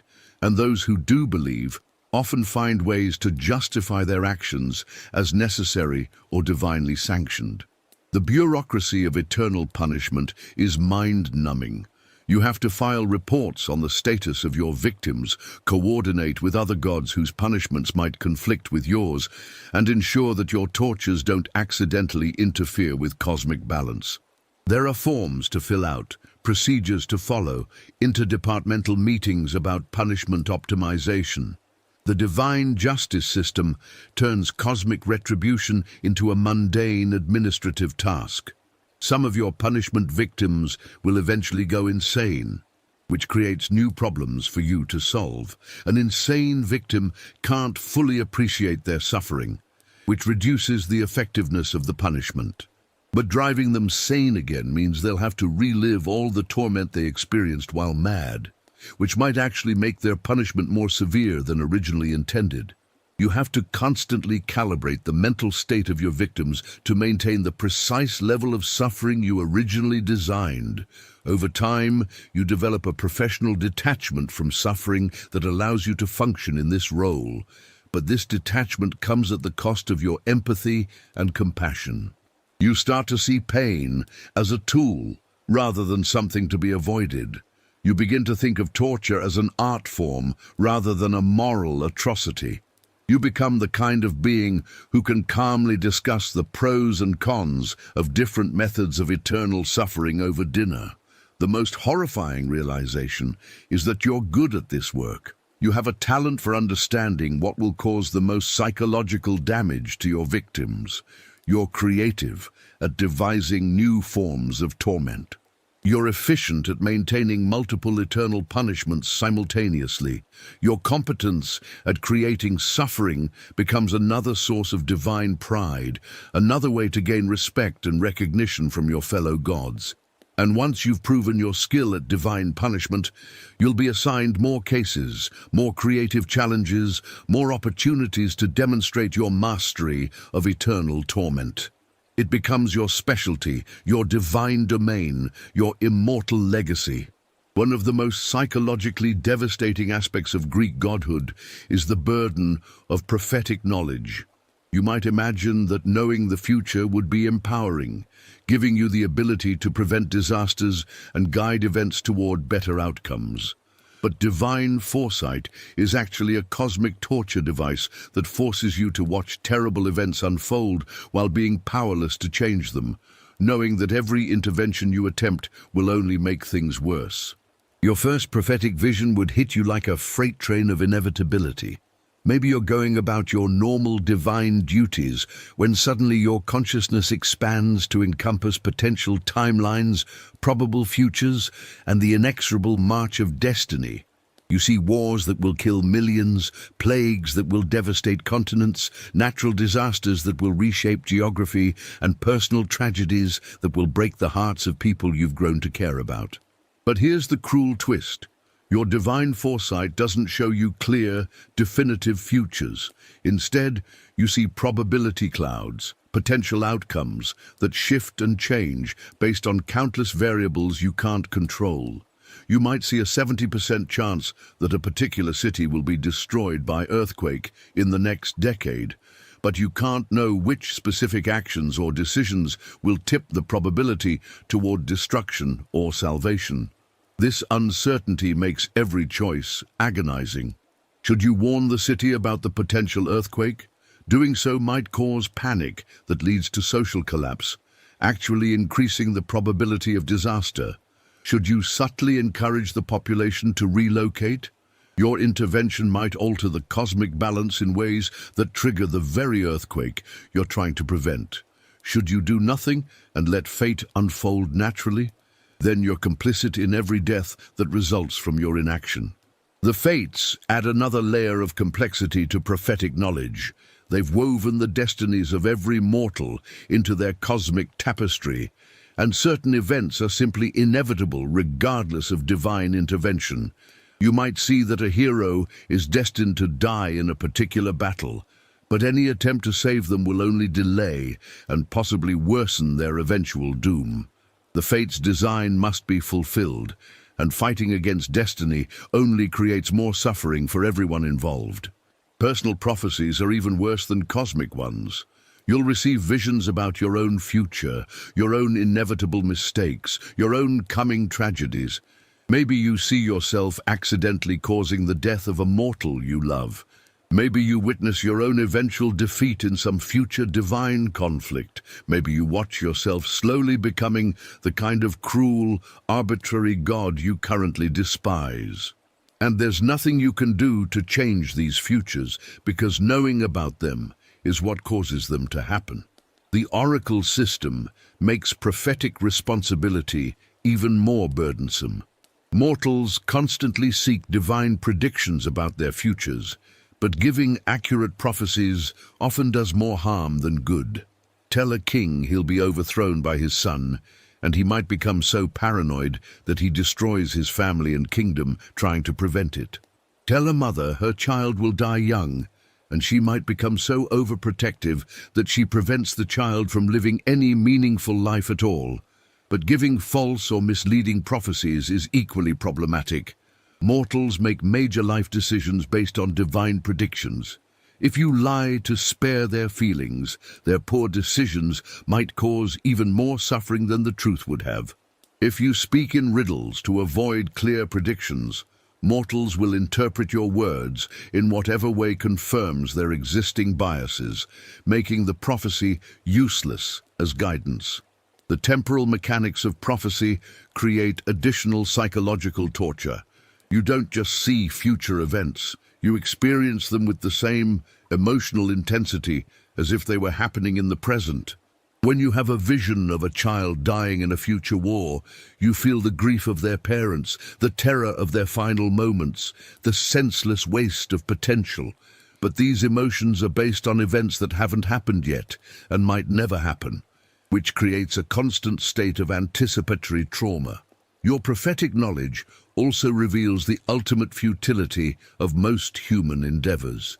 You see how civilizations that seem permanent and powerful will eventually fall into dust.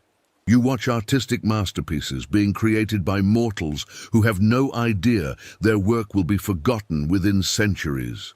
You observe people making enormous sacrifices for causes that you know are doomed to failure.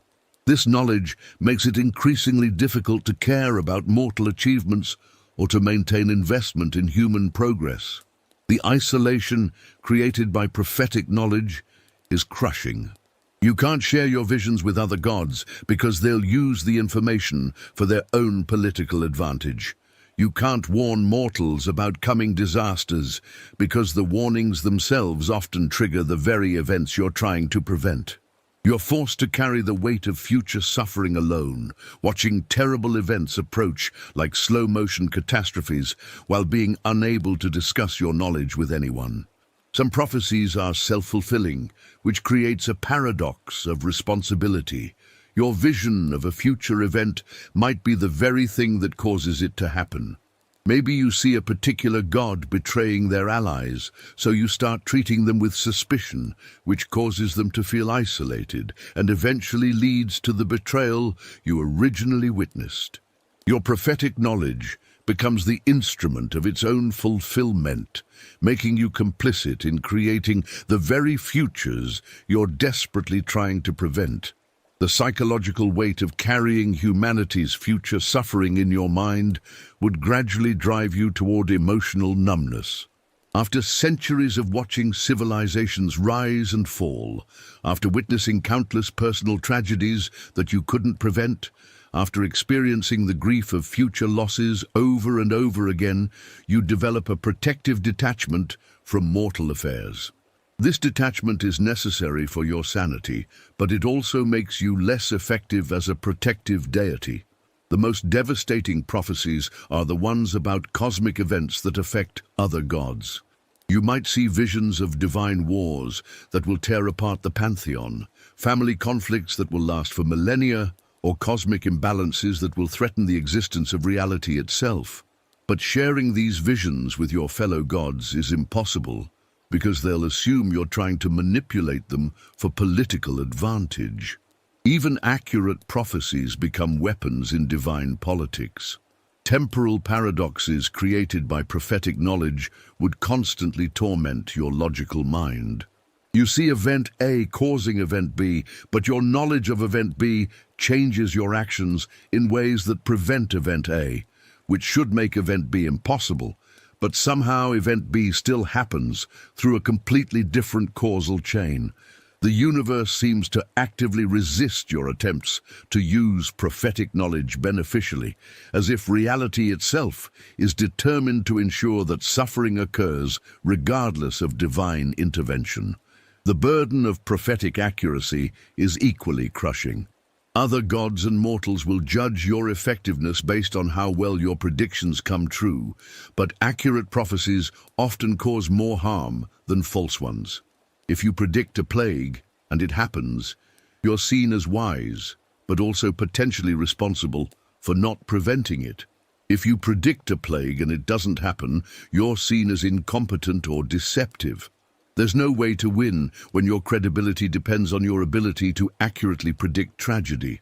You'd also discover that prophetic knowledge comes in waves and cycles that you can't control.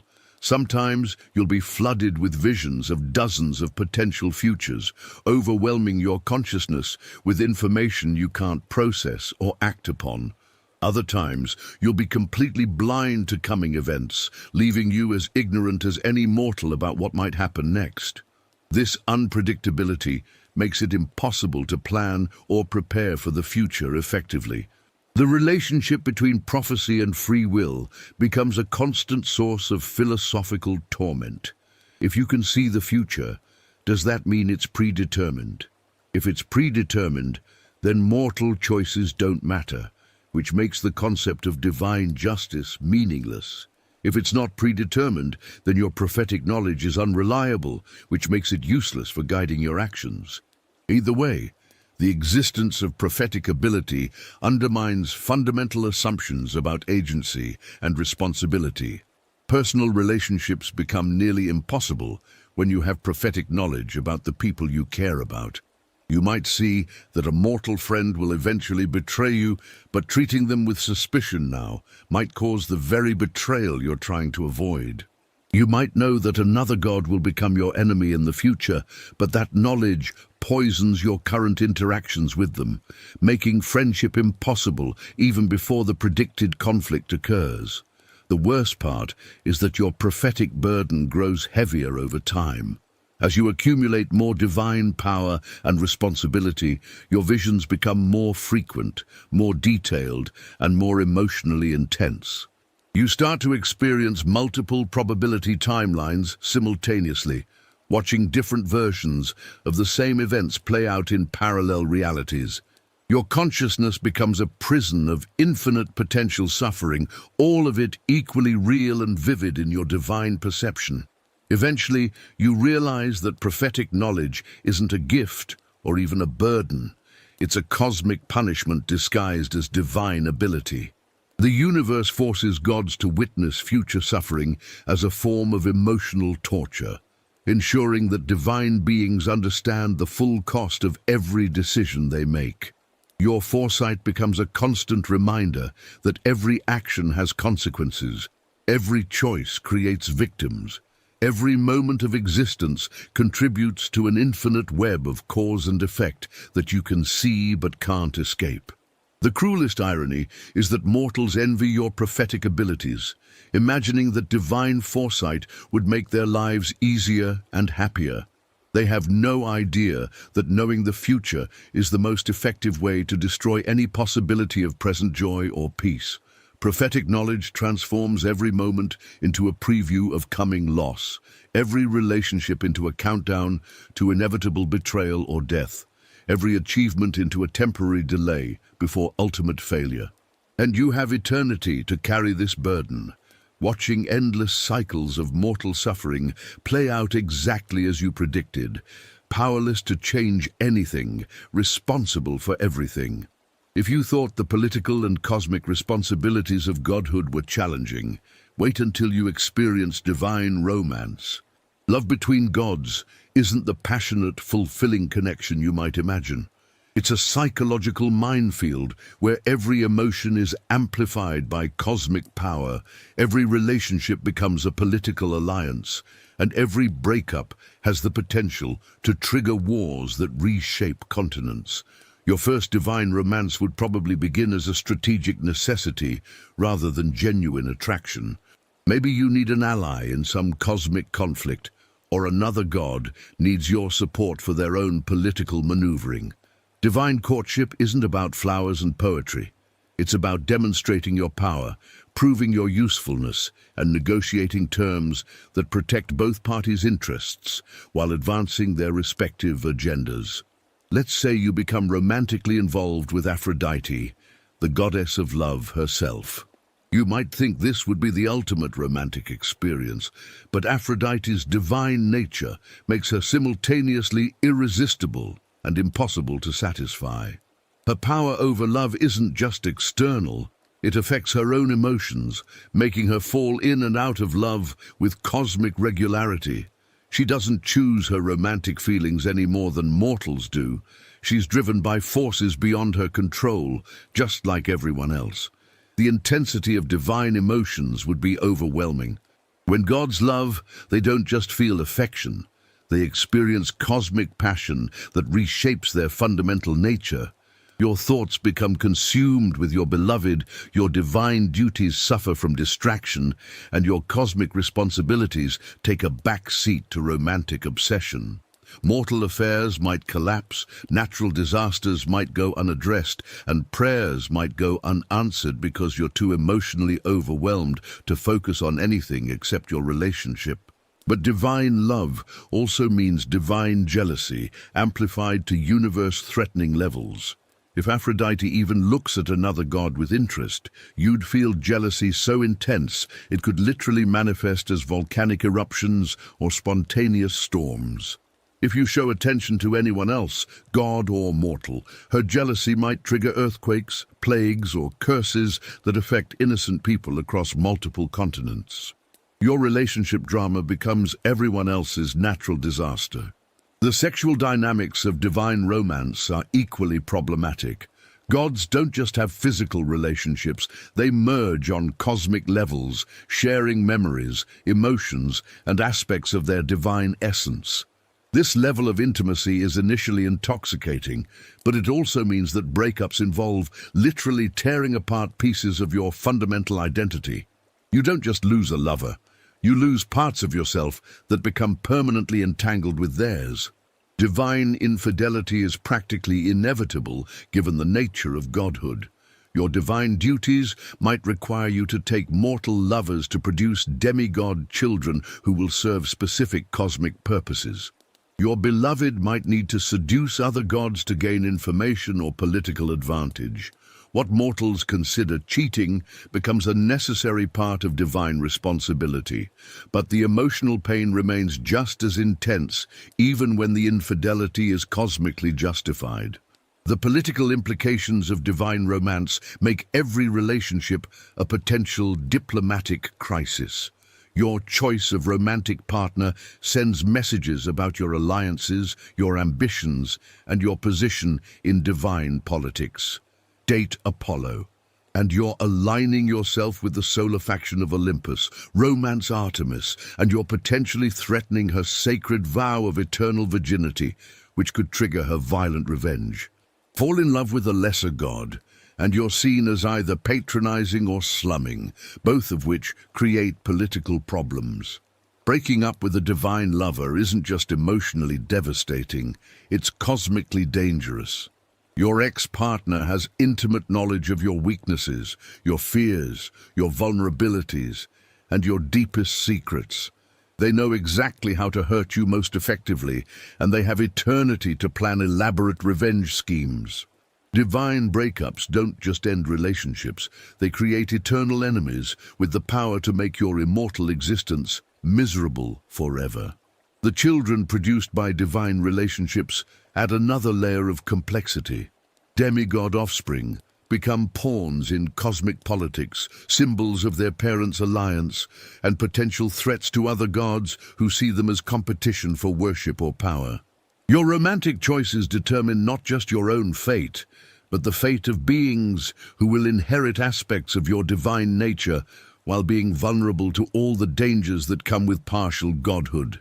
Divine memory makes moving on from relationships nearly impossible. Gods remember every conversation, every touch, every moment of intimacy with perfect clarity forever. You can't just forget your ex and start fresh. Every detail of your relationship remains vivid in your mind for eternity. This perfect recall turns past love into permanent psychological torture, especially when the relationship ended badly. The manipulation tactics available to divine lovers are horrifyingly sophisticated. Your partner might alter your emotions directly, implanting false feelings or suppressing inconvenient doubts about the relationship. They could manipulate your perceptions of reality, making you see threats that don't exist or miss obvious betrayals. They might even alter your memories of the relationship, making you remember arguments as passionate reconciliations or loving moments as conflicts. Trust becomes impossible in divine relationships because everyone has the power to fundamentally alter the other person's mind, emotions, and perceptions. How do you know if your feelings are genuine or magically induced? How can you trust your partner's declarations of love when they have the ability to make you believe anything they want? How do you maintain intimacy when both parties know that the other could completely rewrite their personality if they wanted to? The cosmic responsibilities of both partners create constant stress on divine relationships. Maybe you're responsible for maintaining weather patterns while your lover manages aspects of mortal warfare. Your divine duties might directly conflict. You need to send rain to prevent famine, but they need dry conditions for an important battle. Do you prioritize your cosmic responsibilities or your relationship? Either choice damages something important to you. Divine relationships also suffer from the fundamental loneliness of immortality. You and your partner are both eternally isolated from mortal experience, trapped in cosmic roles that no one else can truly understand. Your relationship becomes a desperate attempt to find connection and understanding in an existence that offers neither. But this desperation makes you both clingy and resentful, needy and suffocating, creating the very isolation you're trying to escape. The worst part is watching how divine love gradually corrupts your capacity for genuine emotion. After enough manipulation, betrayal, and cosmic drama, you start to develop emotional defenses that make real intimacy impossible. You become calculating where you once were spontaneous, suspicious where you once were trusting, cold where you once were passionate. The divine relationships that were supposed to provide connection end up destroying your ability to connect at all. And yet you keep trying because the alternative, eternal solitude, is even more unbearable than the cycle of toxic divine romance. So you enter relationship after relationship, each one a new opportunity for cosmic-level emotional destruction, each one another step toward becoming the kind of bitter, manipulative deity that makes love itself into a weapon of war. Perhaps no aspect of Greek godhood would feel more unfair than discovering that you're responsible for maintaining and enforcing generational curses. Cosmic punishments that follow bloodlines for centuries, ensuring that children suffer for their ancestors' crimes. These aren't just abstract concepts from ancient mythology. As a god, you'd be actively involved in tracking family lines, calculating inherited guilt, and personally inflicting suffering on people whose only crime was being born to the wrong parents. Your first encounter with a family curse would probably happen by accident. Maybe you're investigating why a particular mortal family seems to experience an unusual amount of tragedy, multiple generations plagued by early deaths, madness, violence, and misfortune. As you trace their lineage backward through time, you discover that their great-great-grandfather offended a god centuries ago, and the divine punishment was designed to affect not just him, but all his descendants until the bloodline is completely extinct. The administrative aspect of maintaining family curses is mind-numbingly complex. You have to track genealogical records across centuries, monitor multiple family branches as they spread across different regions, and ensure that the curse affects the right people in the right ways. Bloodlines split and merge, families adopt children, records get lost or falsified, but the cosmic punishment must continue regardless of these complications. Let's say you're responsible for maintaining the curse of the House of Atreus, one of the most notorious family curses in Greek mythology. The original crime was committed by Tantalus, who killed his own son and served him as food to the gods. The punishment was designed to ensure that violence, betrayal, and cannibalism would plague his family line forever. Now, centuries later, you're watching his descendants, people who have never heard of Tantalus and have no connection to his crime, destroying each other in exactly the ways the curse demands. The moral weight of this responsibility would be crushing. You're watching innocent children grow up in families doomed to violence and tragedy. You see parents who love their children but are unable to protect them from a fate that was sealed before they were born. You observe generation after generation, trying desperately to break cycles of abuse and destruction, only to be defeated by cosmic forces beyond their understanding or control. But you can't just stop enforcing the curse out of compassion. Family curses are part of the cosmic balance system. They ensure that divine justice extends beyond individual lifespans and demonstrates that actions have consequences that ripple through time. Removing or reducing a family curse without proper justification would be seen as weakness by other gods, undermining the entire divine justice system and potentially encouraging mortals to think they can escape cosmic consequences. The psychological complexity of family curses is particularly disturbing. The curse doesn't just cause random bad luck. It works by amplifying the worst traits that already exist within the family line. If the original crime involved violence, the curse ensures that each generation will be more prone to aggressive behavior. If it involved deception, the descendants will be unable to trust each other. If it involved hubris, each generation will make increasingly arrogant decisions that lead to their downfall. This means you're not just punishing innocent people. You're systematically corrupting them, twisting their personalities and circumstances to ensure they become the kind of people who deserve punishment. You watch children born with loving, generous natures gradually become selfish and cruel as the curse shapes their experiences and choices. You see families that could have been happy and functional torn apart by the very traits the curse has bred into their bloodline. The worst cases are families where some members try to break the curse through genuine virtue and self-sacrifice. Maybe a particular descendant recognizes the pattern of family tragedy and dedicates their life to being kind, just, and selfless, hoping to appease whatever divine force is tormenting their bloodline. But their very virtue becomes a tool the curse uses against them. Their kindness is exploited by others. Their justice makes them enemies. Their selflessness leads to their destruction. You'd also encounter families where the curse has been forgotten or misunderstood. The descendants know their family has bad luck, but they don't understand why or how to address it. They might blame themselves for their misfortunes, develop elaborate superstitions to try to appease unknown forces, or simply accept tragedy as their normal lot in life.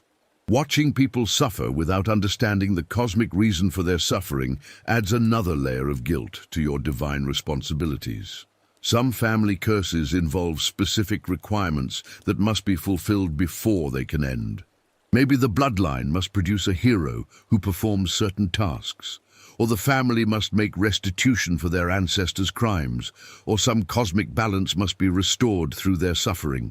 But the mortals affected by the curse don't know what these requirements are, so they're trapped in cycles of punishment with no clear path to redemption. The political implications of family curses create additional complications. Maybe the cursed family has become powerful and influential, with members in positions of political or religious authority. Enforcing the curse might destabilize entire kingdoms or trigger wars between nations. Other gods might have interests in protecting or exploiting particular family lines, forcing you to navigate complex negotiations about how and when curse-related punishment should be administered. Modern descendants of cursed families often bear no resemblance to their criminal ancestors. The family that began with a king who betrayed divine hospitality might now consist of farmers, merchants, and artisans who have never harmed anyone. The bloodline that started with someone who committed murder might now include priests, healers, and teachers who dedicate their lives to helping others. But the curse continues regardless of personal virtue, because cosmic justice operates on principles that transcend individual morality.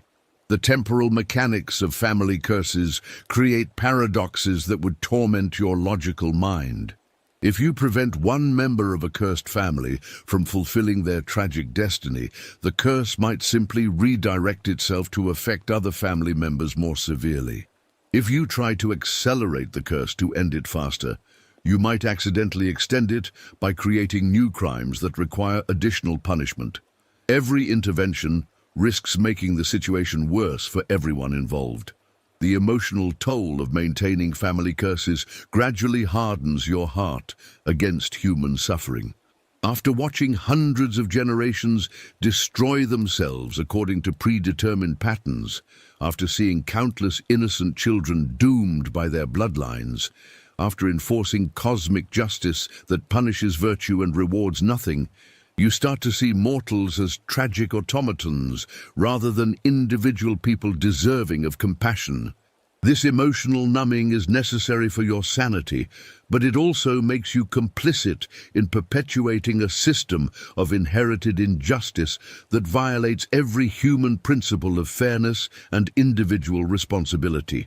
You become an agent of cosmic hereditary punishment, ensuring that the sins of the fathers are literally visited upon their children unto the nth generation. And the cruelest irony is that family curses often outlast the original divine purpose they were meant to serve, continuing to cause suffering long after anyone remembers why they were created in the first place. When mortals make enemies, time eventually heals most wounds. People die, move away, forget grudges, or simply grow beyond their past conflicts. But when gods make enemies, those enmities become eternal fixtures of cosmic reality, poisoning relationships and triggering conflicts that span millennia. Your divine rivals won't just dislike you. They'll dedicate their immortal existence to making your eternal life as miserable as possible, and they'll have forever to perfect their revenge. Your first permanent divine enemy would probably emerge from what seems like a minor conflict. Maybe you accidentally upstage another god at a divine gathering, or you receive worship that they think belongs to them, or you make a casual comment that they interpret as a serious insult. In the mortal world, these would be small social awkwardnesses that everyone would forget within weeks. In the divine realm, they become the seeds of hatred that will grow for thousands of years.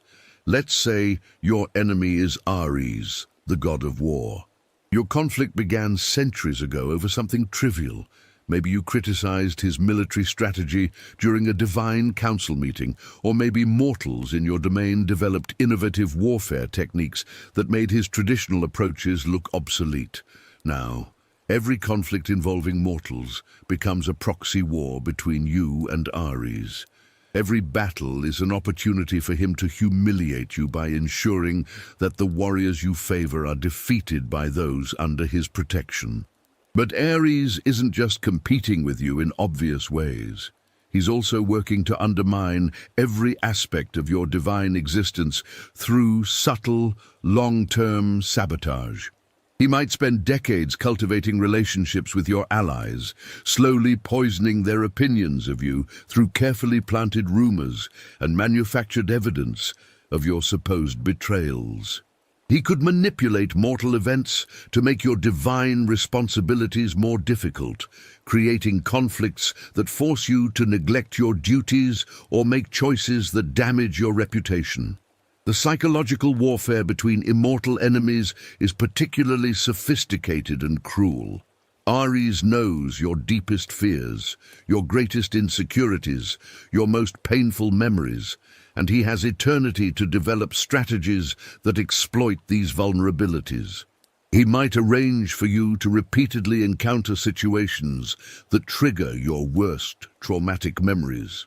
He could orchestrate scenarios where your greatest moral principles conflict with each other, forcing you to choose between different types of divine responsibility.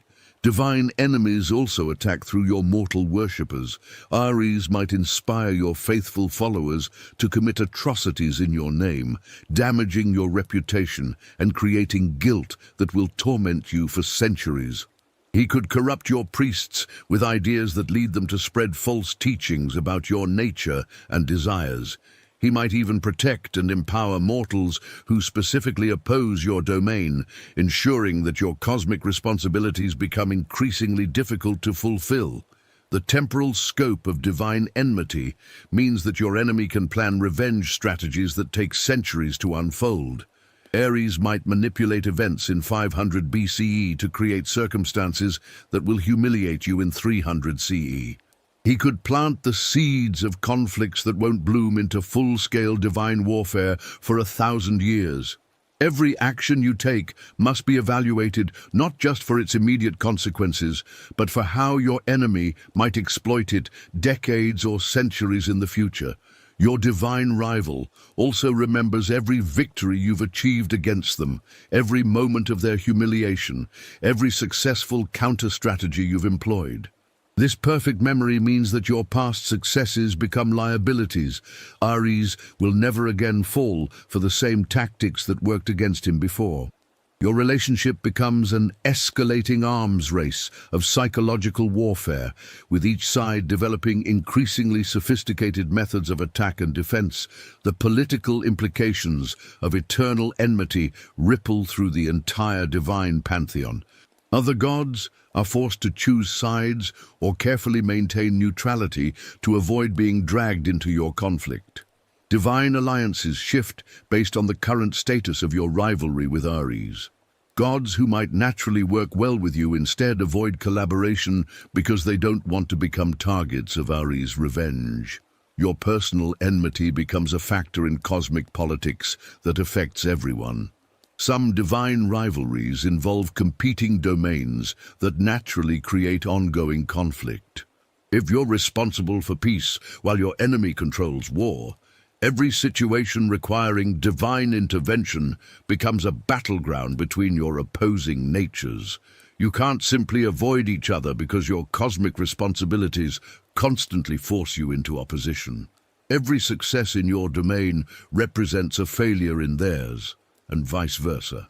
The worst aspect of eternal enmity is how it gradually corrupts your own character. Initially, you might try to take the high road, responding to your enemy's attacks with dignity and restraint.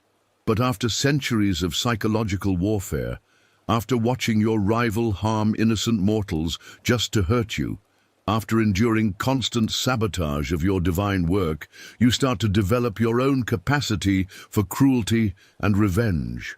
You begin to think like your enemy, anticipating their strategies by imagining what you would do in their position. You start to enjoy their failures a little too much, to take satisfaction in their suffering that goes beyond simple justice.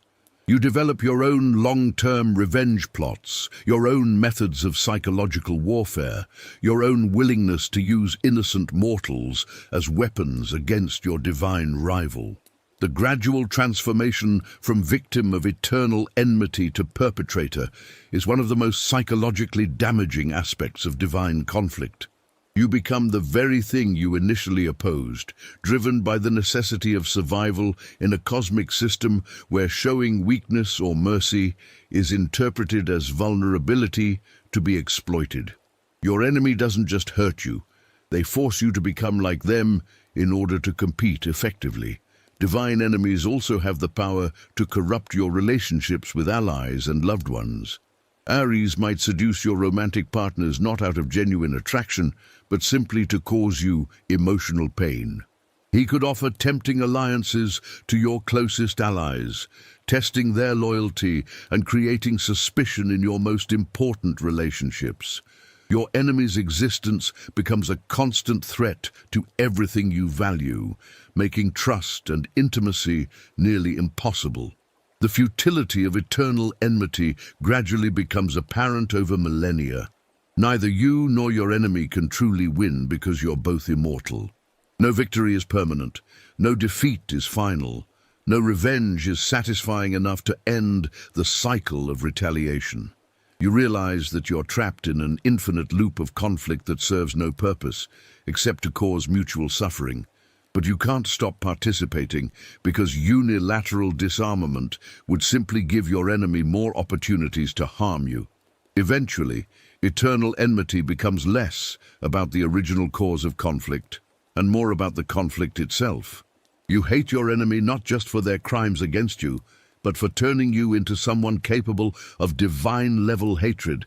You resent them for corrupting your character, for forcing you to waste eternity on meaningless conflict, for making you complicit in a cycle of violence that diminishes everyone involved. But you can't escape, because they're immortal, you're immortal, and hatred, once established between gods, takes on a life of its own that transcends the beings who created it. The most psychologically devastating aspect of Greek godhood isn't the family drama, the political conflicts, or even the cosmic responsibilities. It's the crushing weight of personal accountability for every mortal death that occurs within your domain. Each human life that ends becomes a mark against your divine competence, a failure that you'll carry in your perfect divine memory forever. And in a world where mortality is constant and inevitable, you're essentially guaranteed to fail millions of times every single day. Your first experience with mortal death as a god would shatter any romantic notions you had about divine power.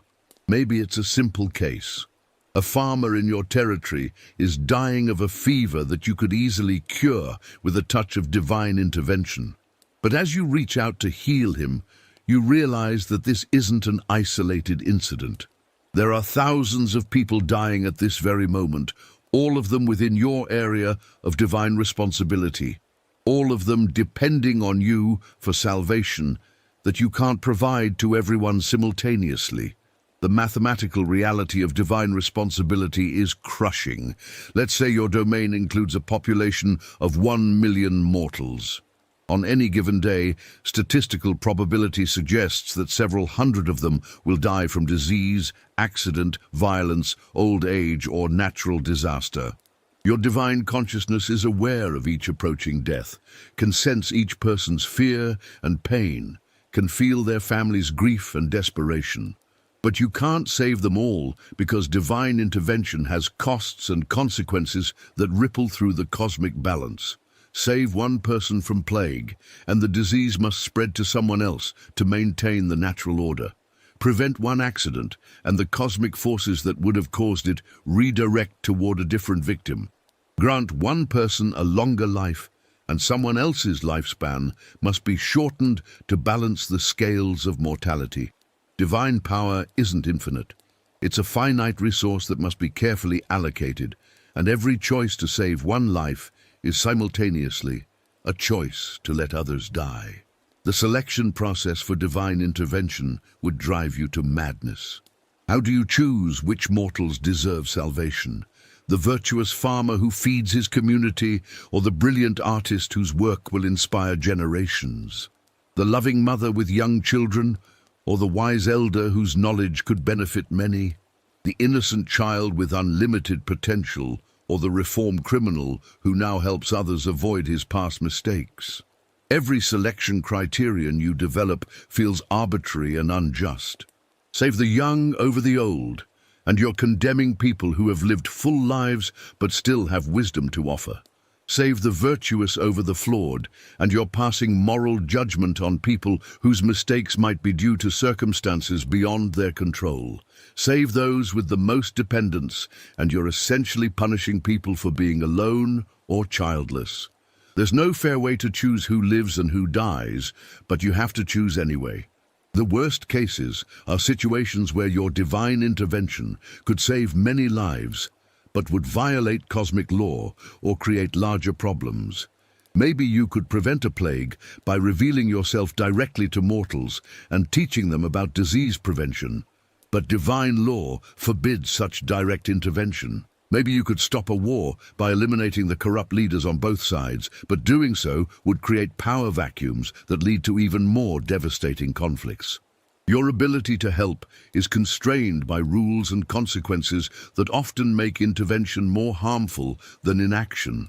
Mortal prayers for divine intervention become psychological torture.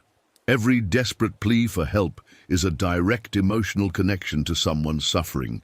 You feel parents begging you to save their dying children, soldiers praying for protection in battle, plague victims pleading for healing, disaster survivors asking for rescue.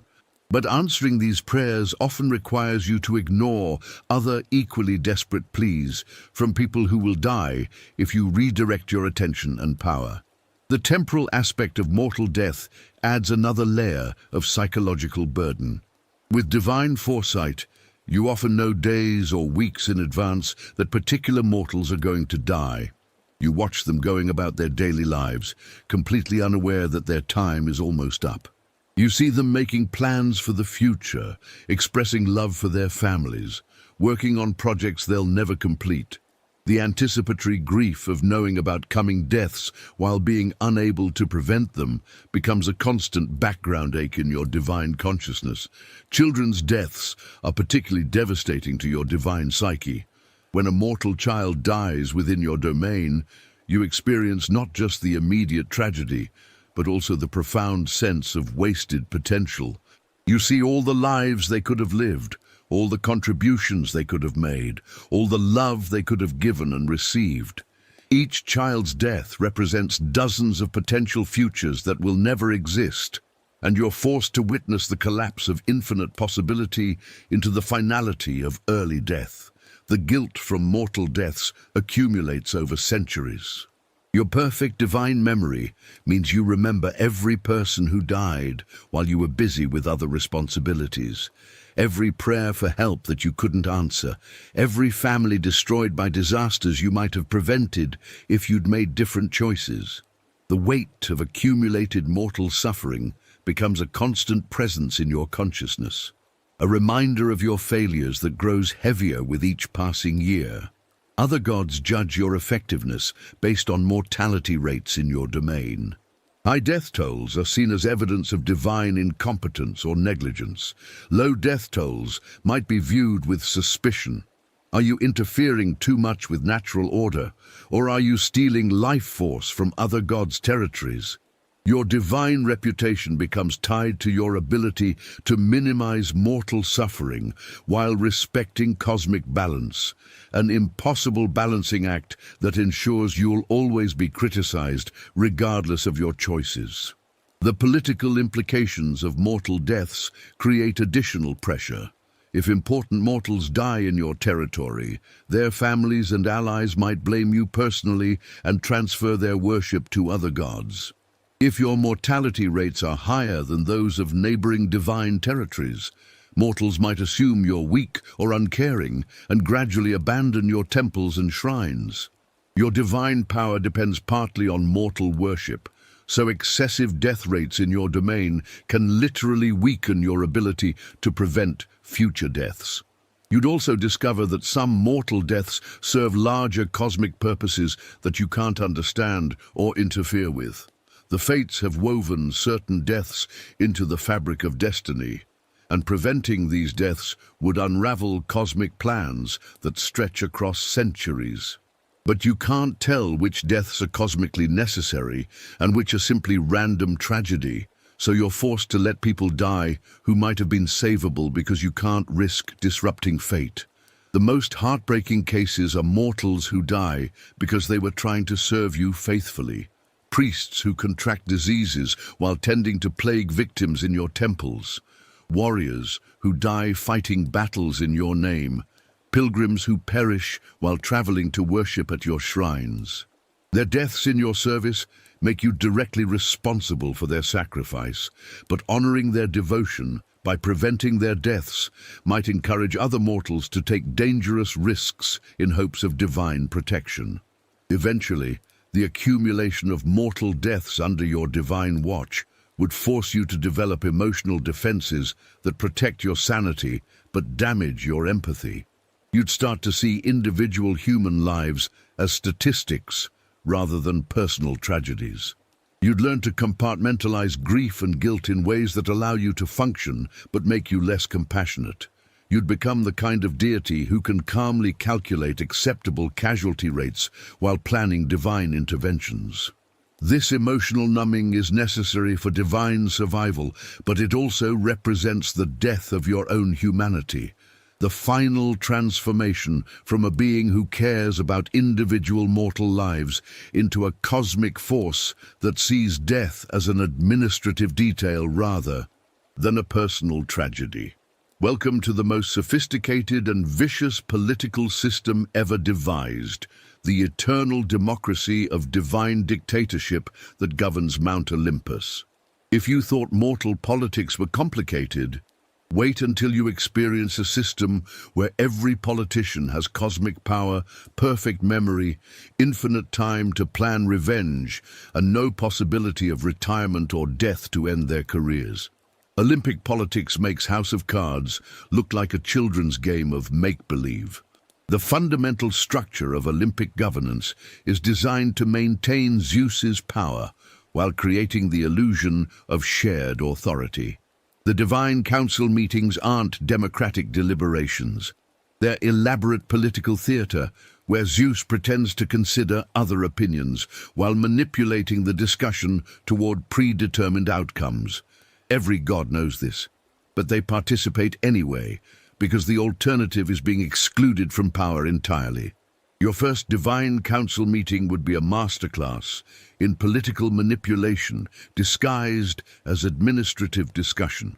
The agenda appears straightforward, maybe discussing territorial boundaries, addressing mortal conflicts, or coordinating responses to cosmic threats. But every item is actually an opportunity for gods to advance their personal agendas, test political alliances, and gather intelligence about their rivals' plans and weaknesses. The seating arrangement alone communicates volumes about current political standings. Where you sit relative to Zeus indicates your favor with the supreme deity. Who sits near you suggests your current alliances. Who pointedly sits far away reveals your current enemies. Gods spend centuries analyzing seating patterns to understand shifting power dynamics and plan their own political moves accordingly. Every word spoken in divine council has multiple layers of meaning. When Apollo compliments Artemis's recent handling of a hunting festival, he might actually be signaling his support for her position in an upcoming territorial dispute. When Hera makes a seemingly innocent comment about domestic harmony, she could be threatening other gods who have been interfering in her marriage domain. When Athena asks clarifying questions about military strategy, she's probably gathering intelligence for her own future campaigns. The alliance system in Olympic politics is bewilderingly complex and constantly shifting. Gods form temporary coalitions based on specific issues, but these alliances dissolve and reform as circumstances change. Your ally in this morning's vote might become your opponent this afternoon if the political calculus shifts. Long-term partnerships are rare because every god has their own agenda that eventually conflicts with everyone else's interests. Information warfare is the primary currency of Olympic politics. Knowledge about other gods' plans, weaknesses, secret fears, hidden shames, and future intentions becomes more valuable than raw divine power. Gods spend enormous amounts of time and energy developing spy networks, cultivating informants, and protecting their own sensitive information from rival intelligence operations. Hermes serves as Zeus's chief intelligence coordinator, but he also operates his own information brokerage service, selling secrets to the highest bidder while maintaining plausible deniability. Every conversation you have might be monitored and reported. Every private moment might be observed by invisible, divine surveillance. Every personal relationship becomes a potential security risk that could be exploited by political enemies. The legislative process for cosmic law is an exercise in controlled chaos. Gods propose changes to universal regulations, but the real decision-making happens in private negotiations before the public vote. By the time an issue reaches formal council discussion, the outcome has usually been predetermined through backroom deals, threat exchanges, and promise trading that the general divine population never sees. Your voting record becomes part of your permanent political profile. Gods remember how you voted on every issue for thousands of years, using your past positions to predict your future behavior and identify potential leverage points. Supporting the wrong side of a controversial issue might haunt your political relationships for millennia, but opposing popular measures might mark you as unreliable or disloyal to cosmic stability. Scandals in Olympic politics don't just damage reputations, they become permanent weapons in eternal political warfare. That embarrassing incident from 200 BCE doesn't fade from divine memory or lose its political relevance. Your enemies will bring up your past mistakes forever, using them to undermine your credibility in completely unrelated discussions. Divine politics never allow for redemption, growth, or moving beyond past failures. The committee system creates additional layers of political complexity. Gods are assigned to various cosmic oversight committees: natural disasters, mortal affairs, divine justice, inter-realm relations. But committee membership is determined by political favor rather than expertise or competence. Being excluded from important committees signals political weakness, while being assigned to too many committees can be a deliberate attempt to overwhelm you with responsibilities that prevent effective opposition to Zeus's agenda. Committee work involves endless bureaucratic procedures designed to slow down decision-making and create opportunities for political manipulation. Every proposal must go through multiple review stages, impact assessments, stakeholder consultations, and approval processes. But these procedural requirements can be waived or accelerated for politically favored projects while being used to kill opposition initiatives through administrative strangulation. The most dangerous aspect of Olympic politics is the concept of divine precedent. Every decision made by the Divine Council becomes part of cosmic law that affects all future similar situations.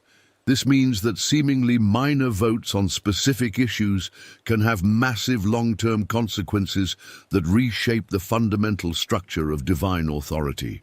Gods spend enormous effort trying to understand the precedential implications of every decision while working to manipulate voting outcomes to advance their own long-term power. Personal relationships become political weapons in Olympic governance. Zeus's romantic affairs aren't just personal scandals. They're diplomatic initiatives that create new alliance structures and power imbalances. Hera's revenge campaigns against Zeus's lovers aren't just jealous rage. They're political statements about the limits of divine power and the consequences of challenging established authority. Every marriage, friendship, and romantic entanglement among gods has political implications that affect cosmic governance. The patronage system creates networks of obligation and dependence that bind gods together in complex webs of mutual advantage. Zeus grants special privileges, territorial expansions, or additional divine powers to gods who support his agenda. But accepting these favors creates debt relationships that can be called in at any time, forcing recipients to support Zeus's position even when it conflicts with their own interests or moral principles. Divine lobbying involves much more than simple persuasion. Gods who want to influence council decisions deploy every tool available to immortal beings: prophecy manipulation, reality alteration, emotional manipulation, memory modification, and even temporal interference. The god lobbying for a particular outcome might arrange for council members to experience convenient revelations, prophetic dreams, or coincidental events that support their position. Opposition politics in the Olympic system is extremely dangerous because Zeus has unlimited power to punish dissent. Gods who oppose his agenda too openly or effectively might find themselves assigned to cosmic punishment duties, exiled to remote dimensional territories, or simply stripped of their divine powers and responsibilities. Effective opposition requires enormous subtlety and the ability to disguise resistance as compliance. The bureaucratic machinery of Olympic governance creates endless opportunities for political sabotage. Gods can delay implementation of policies they oppose through procedural objections, resource allocation disputes, jurisdictional conflicts, and administrative incompetence. The complex interdependence of divine responsibilities means that one god's failure to cooperate can paralyze entire cosmic systems.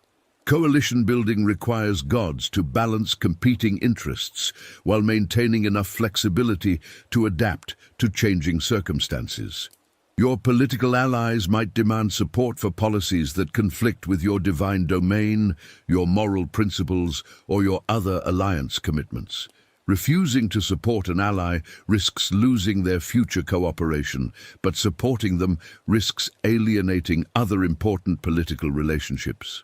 The most successful Olympic politicians are those who master the art of appearing weak while actually accumulating power, seeming loyal while pursuing personal agendas, and maintaining friendly relationships with everyone while trusting no one. These political skills have nothing to do with divine wisdom, cosmic competence, or moral virtue. They're simply the survival requirements for navigating a system designed to concentrate power while creating the illusion of shared governance. Your political education would be brutal and constant. Every interaction with other gods becomes a lesson in manipulation, deception, and strategic thinking. Every friendship might be a cover for intelligence gathering. Every favor might be an attempt to create future obligation. Every casual conversation might be a test of your political reliability or an attempt to manipulate your future voting behavior. The psychological toll of Olympic politics gradually transforms even well-intentioned gods into cynical manipulators who see every relationship as transactional and every interaction as potentially dangerous. The system doesn't just govern divine behavior. It actively corrupts divine character, ensuring that even gods who enter politics with good intentions eventually become complicit in maintaining a system based on deception, manipulation, and the abuse of cosmic power. And the most depressing realization is that this political system is eternal. There are no term limits, no elections, no peaceful transitions of power. The same political relationships, grudges, and power structures will continue forever, with gods trapped in an infinite cycle of manipulation and counter-manipulation that serves no purpose except maintaining the status quo of Zeus's ultimate authority. You're not just entering divine politics. You're becoming a permanent prisoner of the most sophisticated tyranny ever devised, disguised as democracy, but designed to ensure that real power never changes hands and meaningful reform never occurs.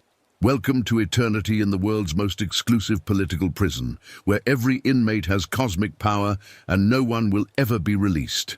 The most crushing psychological burden of Greek godhood isn't the cosmic responsibilities, the family dysfunction, or even the political warfare. It's the profound, inescapable loneliness that comes with immortal existence. You might think that being surrounded by other gods would provide companionship and understanding, but immortality creates a form of isolation so complete and devastating that it gradually destroys your capacity for genuine connection with any other being. The fundamental problem is temporal perspective. As an immortal being, you experience time differently than any mortal could comprehend. Years pass like days, decades like weeks, centuries like months. The mortals you might grow fond of age and die in what feels like moments of divine time. Even if you form deep emotional connections with humans, you're forced to watch them grow old, suffer and die, while you remain unchanged and eternal. This temporal displacement makes meaningful relationships with mortals nearly impossible.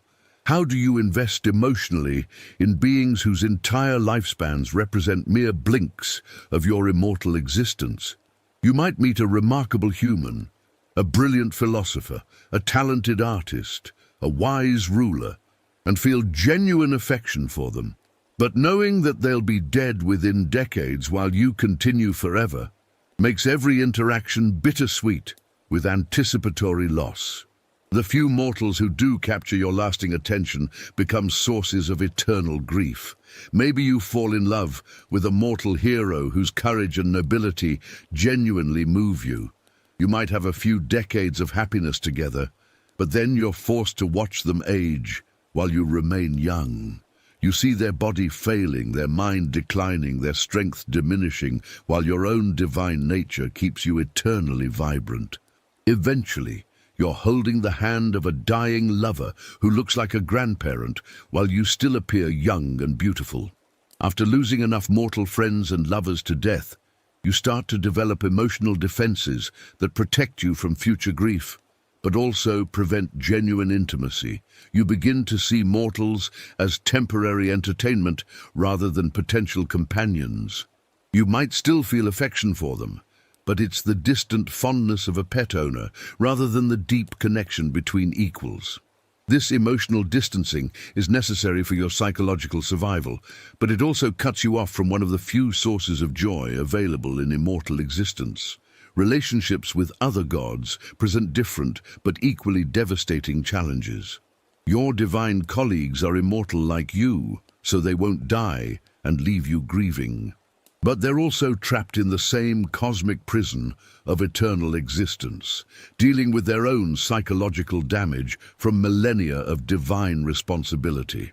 Most gods have developed their own emotional defenses, survival strategies, and coping mechanisms that make genuine intimacy nearly impossible.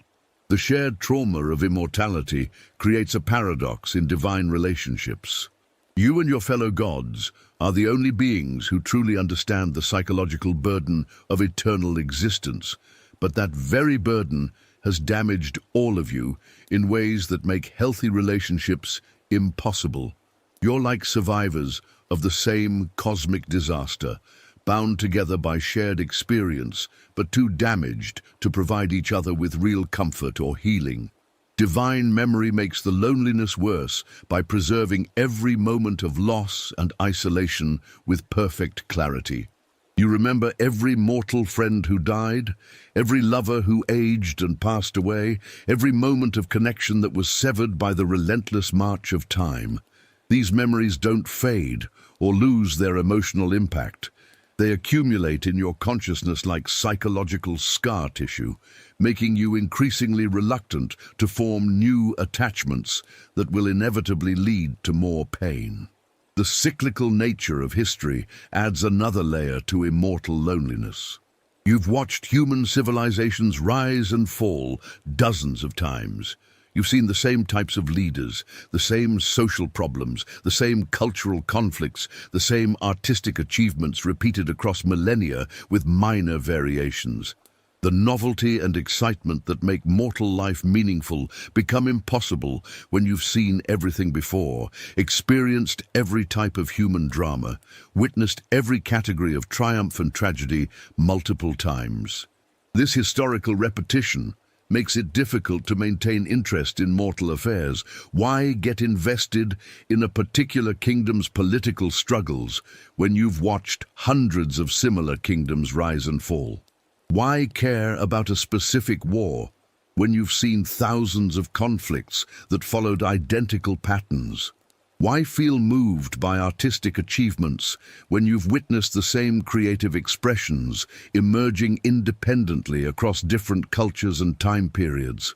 The absence of personal growth adds to the psychological burden of immortality. Mortals find meaning partly through the process of change, learning and development across their lifespans. But divine nature is fundamentally static. You don't age, evolve, or develop in the same ways mortals do. Your personality, capabilities, and basic nature remain essentially unchanged across millennia. This stagnation means you're trapped forever with whatever psychological damage, character flaws, and emotional limitations you possessed when you became immortal.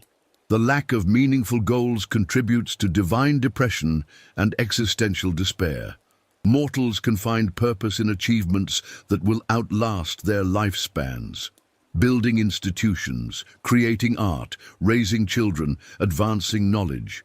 But when you're immortal, no achievement feels permanent or significant. Every human civilization you help build will eventually collapse. Every artwork you inspire will eventually crumble. Every moral advance you encourage will eventually be forgotten and need to be rediscovered. Divine consciousness itself becomes a burden when extended across eternity. You're aware of cosmic suffering on a scale that would destroy mortal minds. You experience the accumulated pain, fear, and desperation of millions of mortals across thousands of years. This constant awareness of universal suffering creates a background depression that colors every moment of your existence, making joy and peace increasingly difficult to achieve or maintain. The impossibility of rest or escape makes immortal loneliness particularly unbearable. Mortals can look forward to sleep, vacation, retirement, or ultimately death as respites from life's burdens. But divine consciousness never fully shuts down. Divine responsibilities never end, and divine existence never offers the relief of permanent escape. You're sentenced to eternal awareness, eternal responsibility, eternal isolation with no possibility of reprieve. Perhaps most devastating is the gradual realization that immortality is not a gift, but a punishment, the cruelest form of cosmic justice imaginable.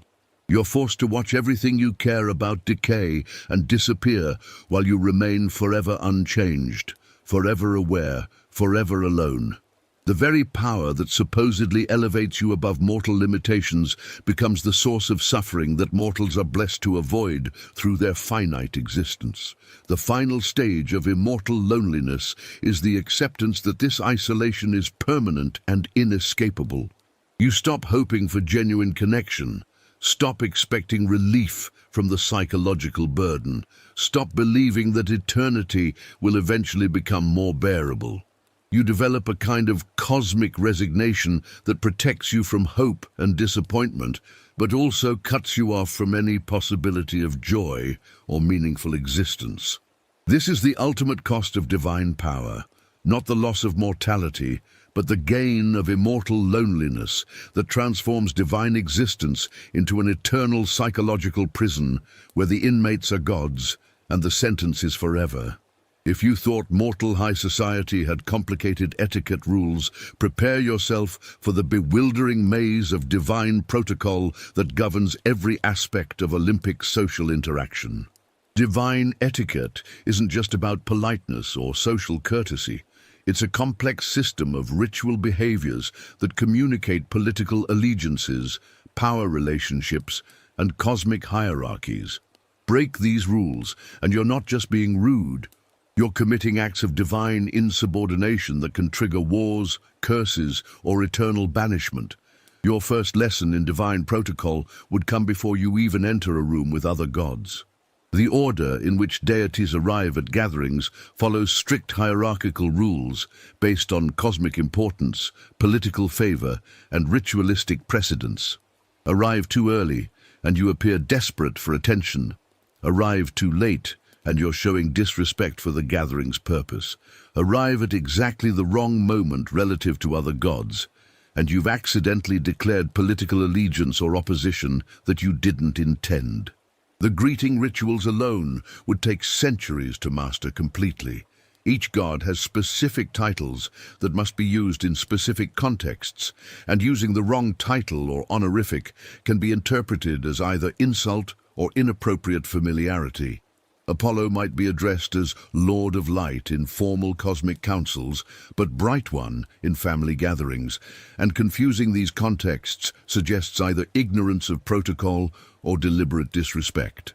Eye contact patterns communicate volumes about divine relationships and must be carefully managed. Looking directly at Zeus for too long suggests challenge to his authority. Avoiding his gaze entirely implies guilt or defiance. The precise duration and timing of eye contact conveys messages about your confidence, loyalty, submission, or rebellion. You need to calculate these interactions in real time while participating in complex conversations about cosmic governance. Seating arrangements follow elaborate rules that reflect current political standings, family relationships, romantic entanglements, and ongoing feuds. Your position relative to other gods communicates your current alliances, your level of favor with Zeus, and your perceived threat level to the established order. Sitting in the wrong place doesn't just create social awkwardness. It sends political messages that can alter other gods' behavior toward you for decades. Gift exchange protocols add another layer of complexity to divine social interaction. The presents gods give each other aren't just expressions of friendship or respect. They're political statements, economic negotiations, and sometimes veiled threats. The type of gift, its timing, its presentation method, and its relative value all communicate specific messages about the relationship between giver and receiver. Divine dining etiquette involves complex rules about food preferences, eating order, conversation topics, and serving protocols. Who gets served first? Who receives the choicest portions? Who's allowed to speak during different courses? All of these details communicate hierarchical relationships and political standings. Even something as simple as complimenting the nectar can be interpreted as either genuine appreciation or subtle sarcasm, depending on the context and delivery. The language protocols for divine conversation are bewilderingly intricate. Certain topics can only be discussed using specific vocabulary, metaphorical frameworks, or ritualistic phrasings. Direct statements are often considered crude or threatening, so gods communicate through layers of implication, symbolism, and coded language that requires encyclopedic knowledge of divine history and culture to interpret correctly. Dress codes for divine gatherings reflect complex rules about appropriate display of power, wealth, sexual availability, and political allegiance. Wearing too elaborate clothing suggests arrogance or challenge to established authority. Dressing too simply implies either humility, positive, or poverty, negative, depending on your political position. Color choices communicate allegiances to different divine factions. Even jewelry has symbolic meaning that can accidentally align you with political movements you don't support. The ritual protocols for formal divine ceremonies are mind-numbingly complex and absolutely mandatory. Every gesture, word, timing, and positioning has been established through thousands of years of precedent and cosmic law. Innovation or personal interpretation isn't just discouraged. It's considered cosmic heresy that disrupts universal order. You must perform ceremonies exactly as they've always been performed, regardless of how archaic or meaningless they seem. Time management in divine social situations follows rules that have nothing to do with efficiency or convenience. Certain conversations can only begin after specific ritual preliminaries have been completed. Important announcements must be made at cosmically appropriate moments that align with celestial events or historical anniversaries. Even casual social interactions require attention to temporal protocols that determine when different topics can be safely discussed. The most complex protocols govern divine conflict resolution and formal disputes. There are elaborate procedures for filing grievances, requesting mediation, presenting evidence, and accepting judgments. These processes can take decades to complete and involve ritual combat, prophetic consultation, cosmic arbitration, and ceremonial humiliation of losing parties. Understanding these procedures is essential because informal conflict resolution is seen as weakness that invites future challenges. Divine correspondence follows strict formatting rules that communicate respect levels, urgency classifications, and political positioning. The type of messenger used, the materials for writing, the formal address structures, even the timing of delivery, all send specific messages about the sender's intentions and the recipient's status. A poorly formatted divine message can accidentally declare war or insult cosmic dignity. Privacy protocols in divine society are particularly complex because gods have the ability to observe each other through supernatural means. There are elaborate rules about when divine surveillance is appropriate, what types of private activities can be observed by whom, and how information gathered through supernatural spying can be used in political contexts. Violating these privacy protocols can trigger retaliation that lasts for millennia. The protocol violations that seem minor to human sensibilities can have enormous consequences in divine society. Using someone's casual nickname in a formal setting, sitting down before being invited, speaking without proper acknowledgement of hierarchy, these small breaches of etiquette can be interpreted as fundamental challenges to cosmic order that require swift and severe response. Learning divine protocol isn't just about memorizing rules. It's about developing an intuitive understanding of power dynamics, historical context, and cultural symbolism that allows you to navigate complex social situations without accidentally triggering divine warfare. But this level of social sophistication comes at the cost of spontaneity, authenticity, and genuine human connection. The psychological pressure of constantly monitoring your behavior for protocol compliance would be exhausting and dehumanizing. Every social interaction becomes a performance where any mistake could have cosmic consequences. You can never relax, never be completely genuine, never express yourself without careful calculation of how your words and actions will be interpreted by beings who remember every slight and have eternity to plan revenge. Eventually, divine protocol stops being a set of rules you follow and becomes a psychological prison that shapes your thoughts, emotions, and identity. You internalize the hierarchies, power relationships, and social structures that the protocols represent, gradually losing your ability to relate to others as equals or to see yourself as anything other than a position in a cosmic power structure. This is how divine etiquette transforms gods into prisoners of their own social system, not through force, but through the gradual internalization of protocols that make authentic relationship and genuine self-expression impossible. Every action you take as a Greek god, no matter how small or well-intentioned, ripples through the cosmic fabric with consequences that compound and multiply across centuries. The butterfly effect in divine affairs isn't just a metaphor. It's a literal cosmic law that makes every decision a potential catalyst for universe-altering changes that you can neither predict nor control. This means that your divine existence becomes an eternal exercise in cosmic Russian roulette, where even the most careful choices can trigger catastrophic outcomes. Your first experience with divine butterfly effects would probably seem absurdly disproportionate to the original action.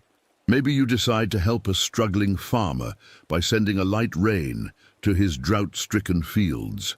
The rain helps his crops grow, which allows him to pay his debts, which prevents him from selling his daughter into slavery, which means she grows up to marry a soldier instead of becoming a concubine.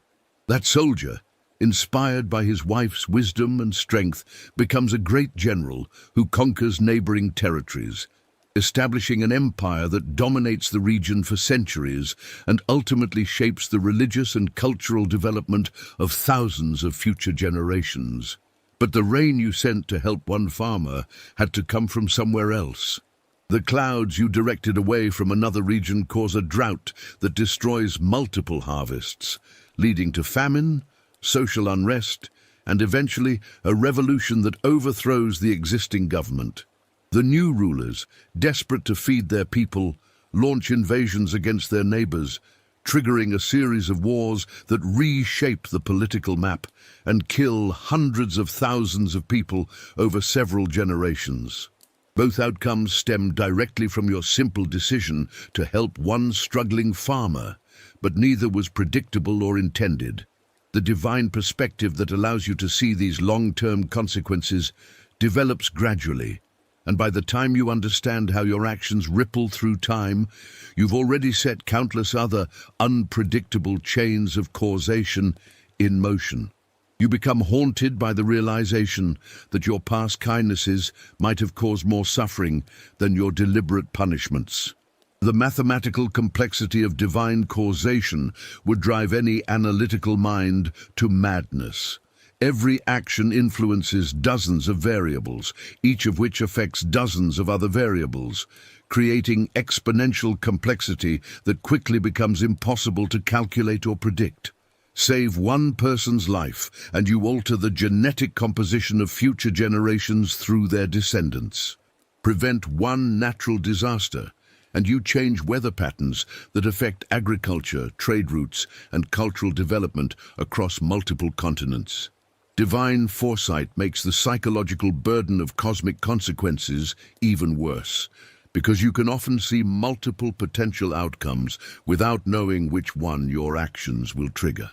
You might see that helping a particular city could lead to either a golden age of art and philosophy or a tyrannical empire that oppresses millions.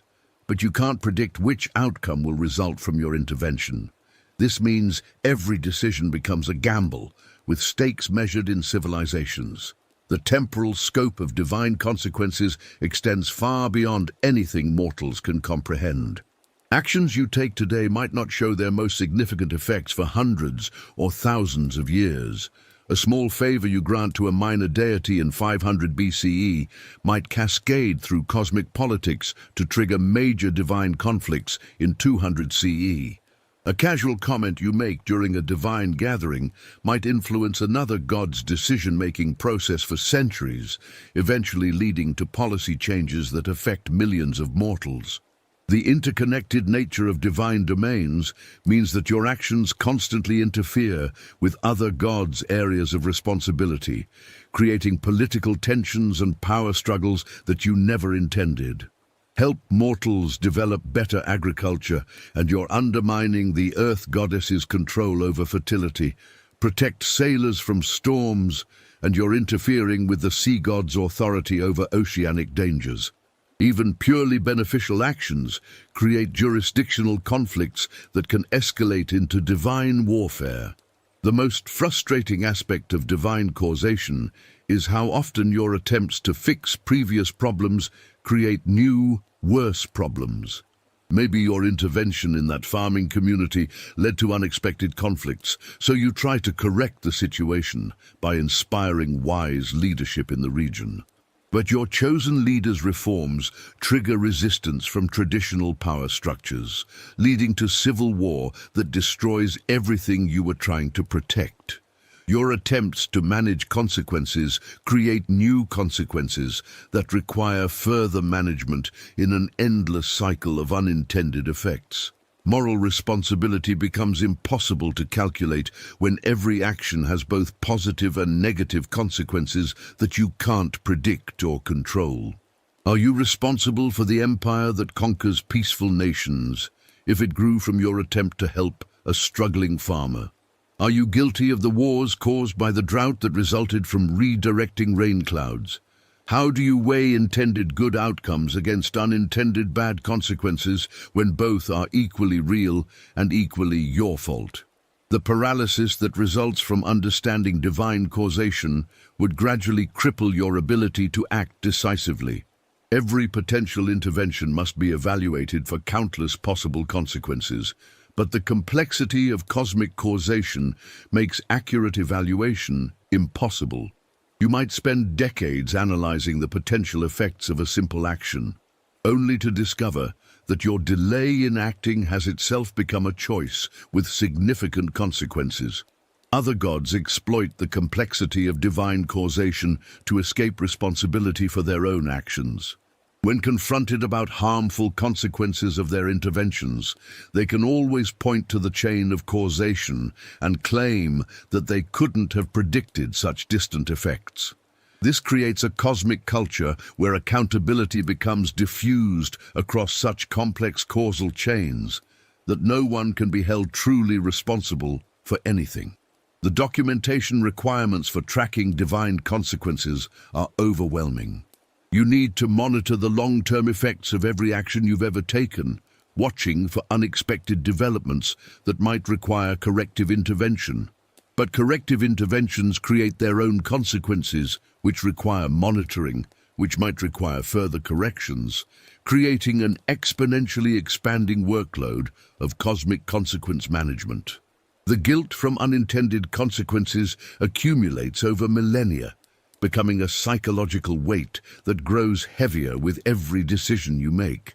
Your perfect divine memory preserves every moment of suffering that resulted from your well-intentioned actions, every war that grew from your attempts at peace, every tragedy that emerged from your efforts to help. The knowledge that your kindness might cause more harm than your cruelty becomes a constant source of divine self-doubt and existential anguish. Eventually, the fear of unintended consequences might drive you toward complete inaction, but inaction is itself a choice with consequences.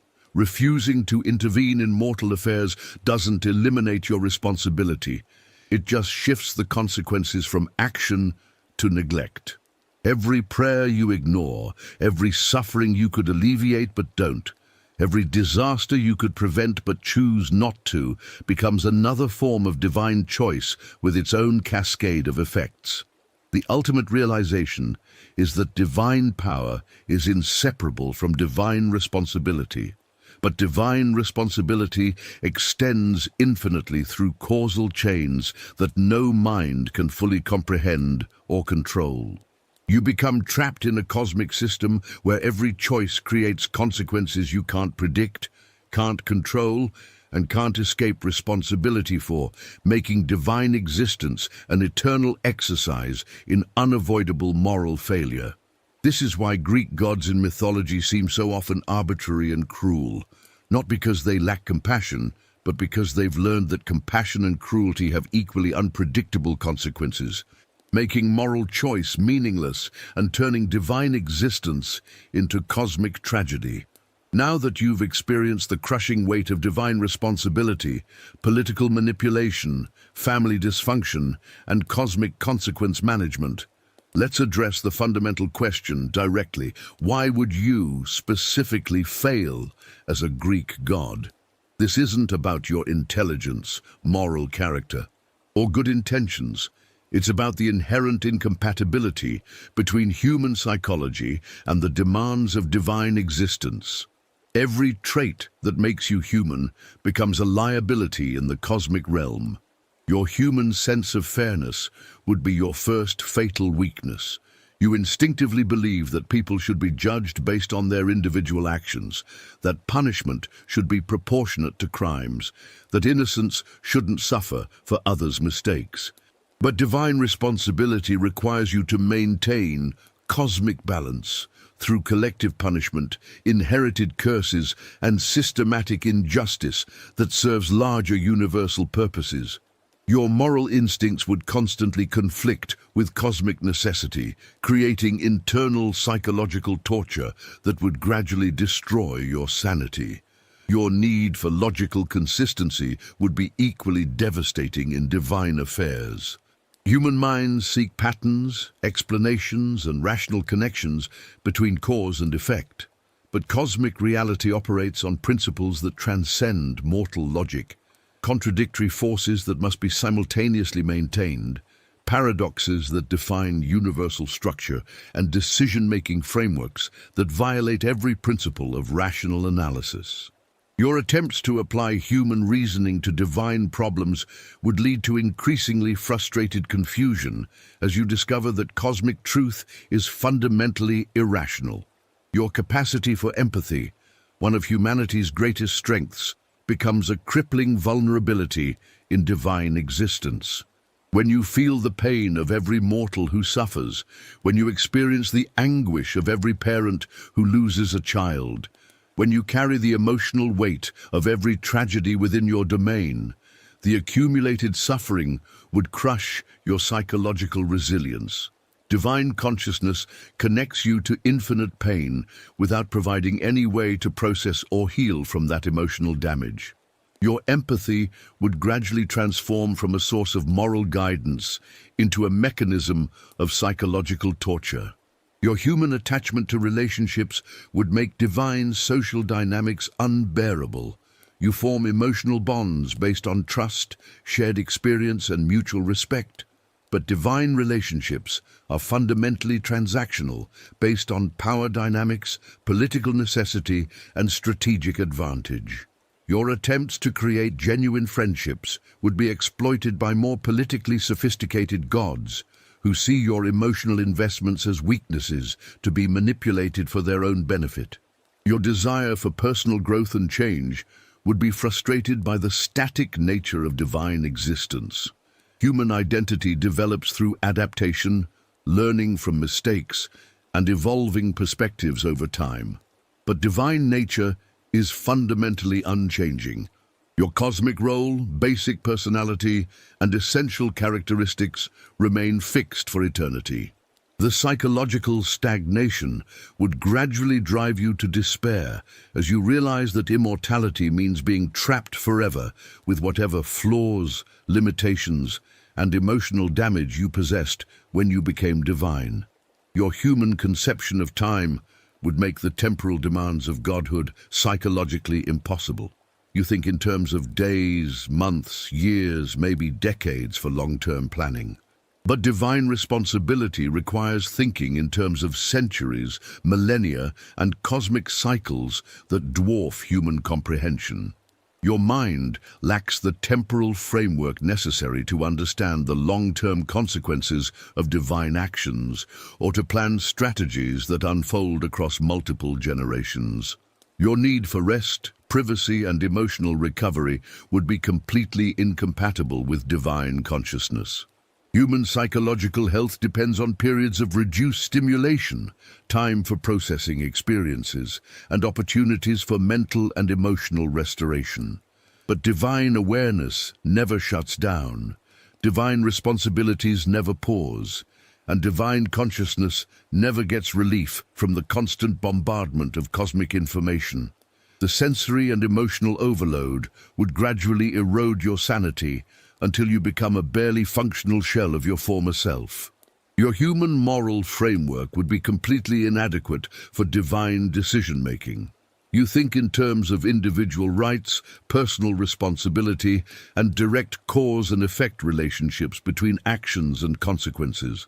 But divine morality operates on cosmic scales, where individual suffering serves universal purposes, where injustice in the present creates balance in the future, and where the greatest good might require the most terrible sacrifices.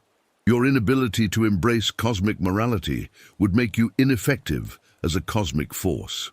Your desire for appreciation and recognition would be constantly frustrated by the nature of divine work.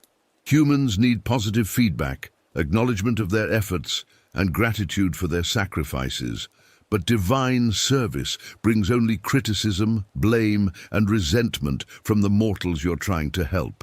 Every success goes unnoticed, while every failure brings accusations of incompetence or cruelty.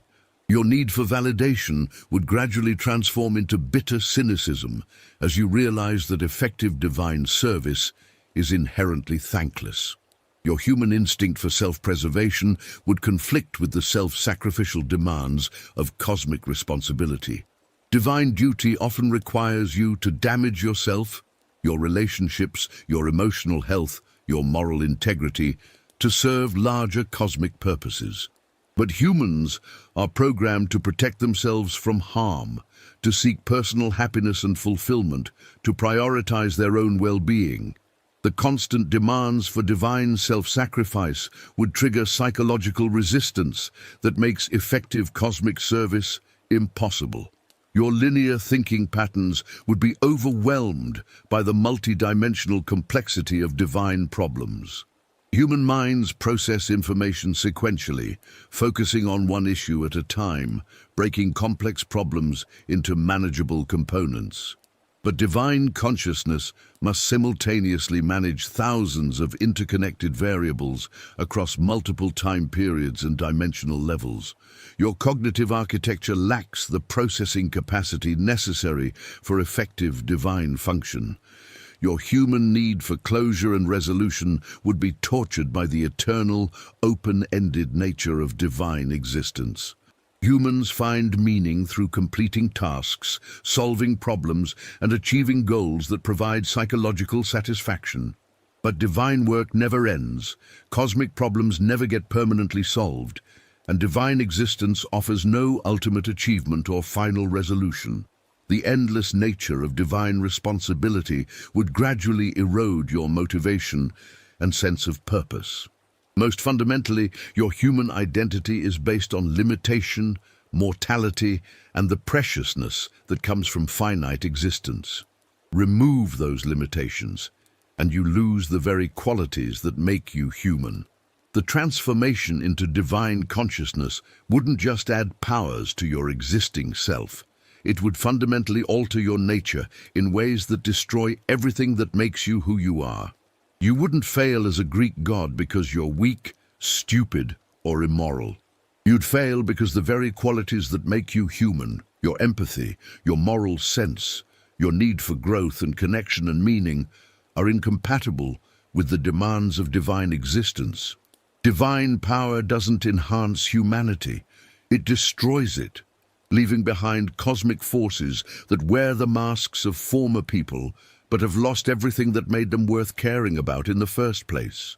As we reach the end of this journey through the psychological landscape of divine existence, as you've witnessed the crushing weight of cosmic responsibility and the gradual erosion of everything that makes existence meaningful, perhaps you're beginning to understand something profound about the Greek gods that modern culture has forgotten.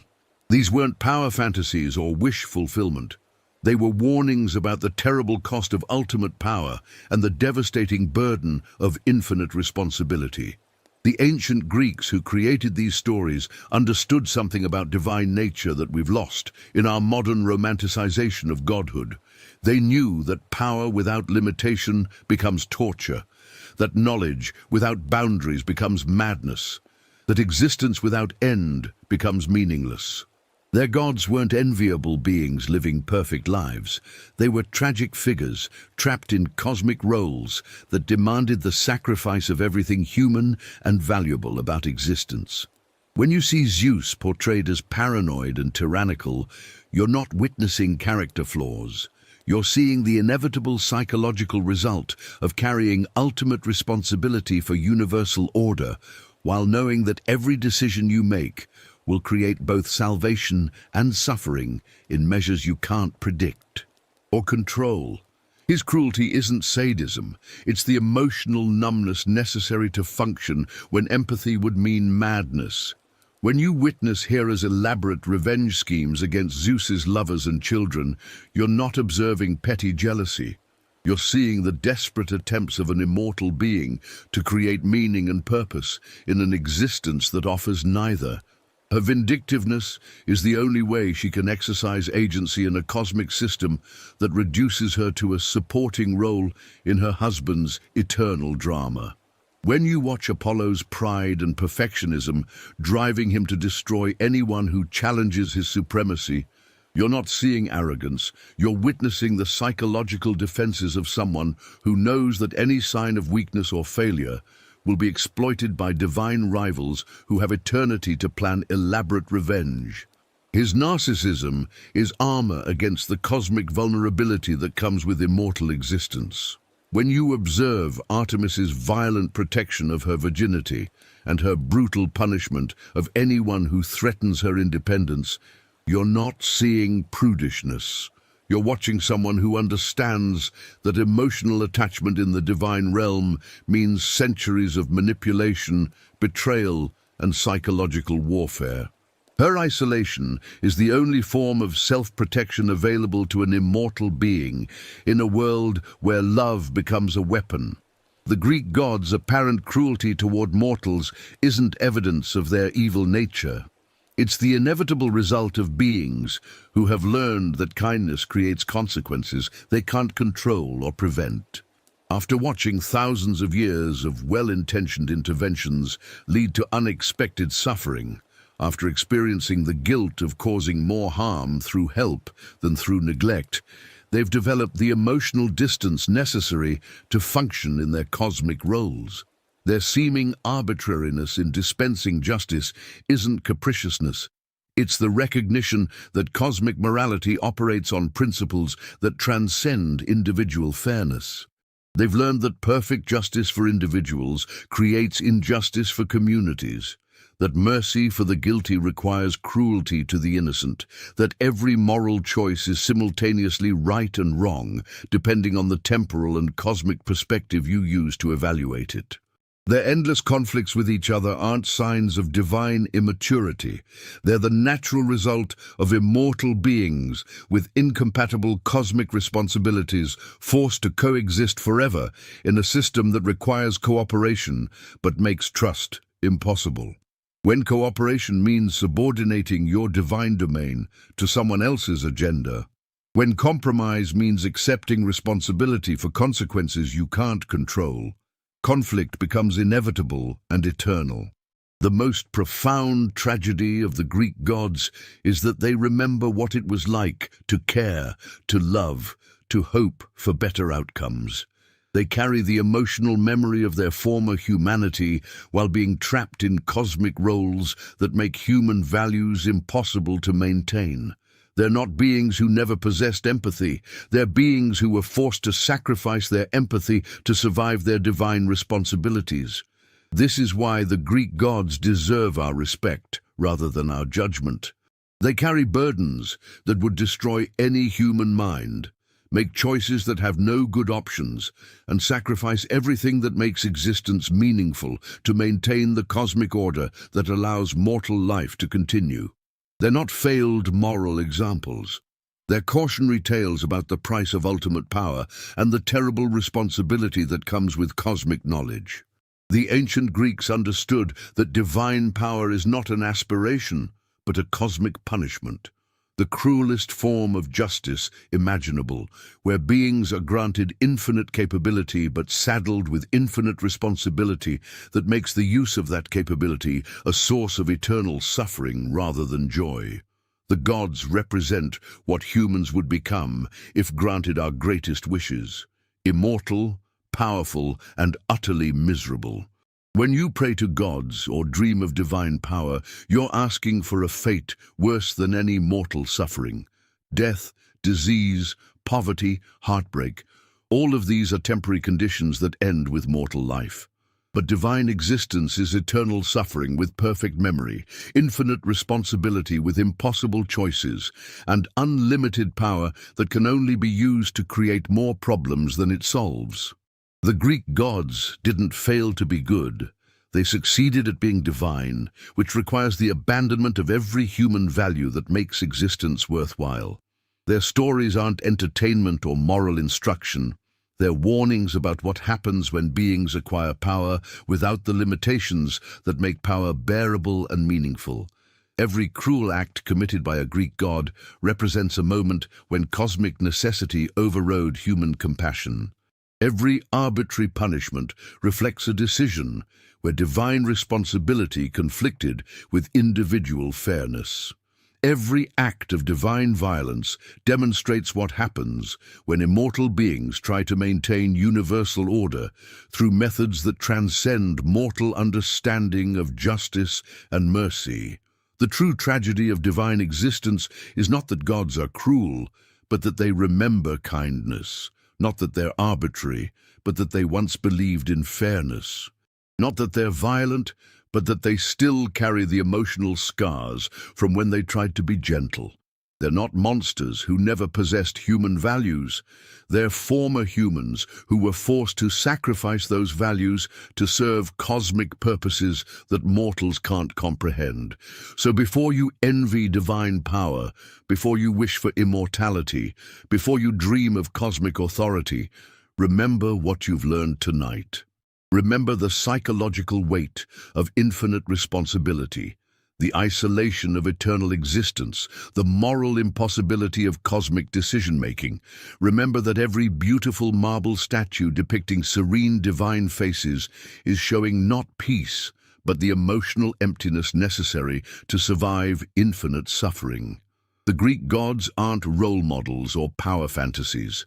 They're martyrs who sacrifice their humanity to maintain the cosmic order that allows your mortal existence to continue. They carry the psychological burden of universal responsibility so that mortals can live finite lives with the luxury of individual choice, personal growth, meaningful relationships, and the precious limitation that makes every moment valuable. Their gift to humanity isn't divine intervention or answered prayers. It's the sacrifice of their own capacity for happiness to maintain the cosmic balance that makes mortal joy possible. They've given up everything that makes existence worthwhile so that you can experience the beauty, love, growth, and meaning that divine existence destroys. When ancient peoples built temples and offered sacrifices to these gods, they weren't worshipping powerful beings they wanted to emulate. They were honoring tragic figures who had sacrificed everything human and beautiful about existence to serve cosmic purposes that required the abandonment of every value that makes life worth living. The next time you see a Greek god in art, literature, or popular culture, don't see a powerful being to envy or emulate. See a cautionary tale about the price of ultimate power. See a tragic figure who traded everything valuable about existence for cosmic authority they never wanted and can never escape. See a martyr who sacrificed their humanity so that yours could continue. And perhaps most importantly, be grateful for your mortality. Be thankful for your limitations. Cherish your ignorance of cosmic consequences.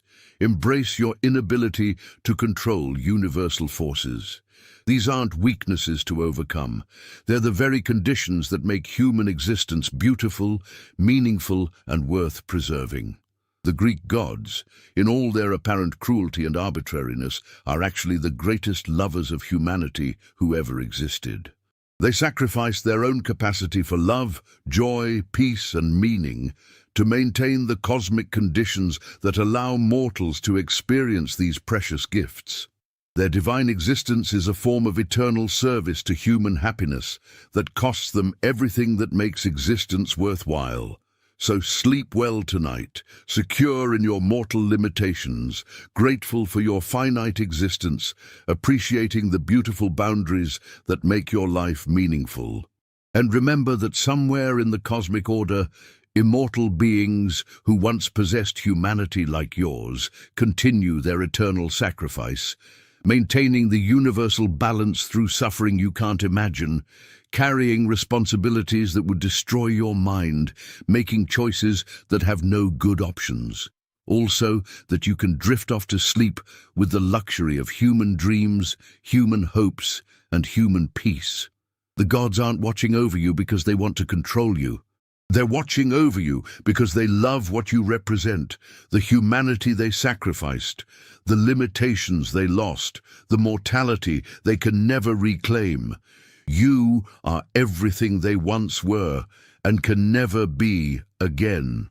You are the embodiment of what makes existence beautiful, and they've traded their beauty for your preservation. Rest easy, mortal dreamer. The gods have your watch, and they're paying the price for your peace with their eternal sacrifice of everything that once made them human like you.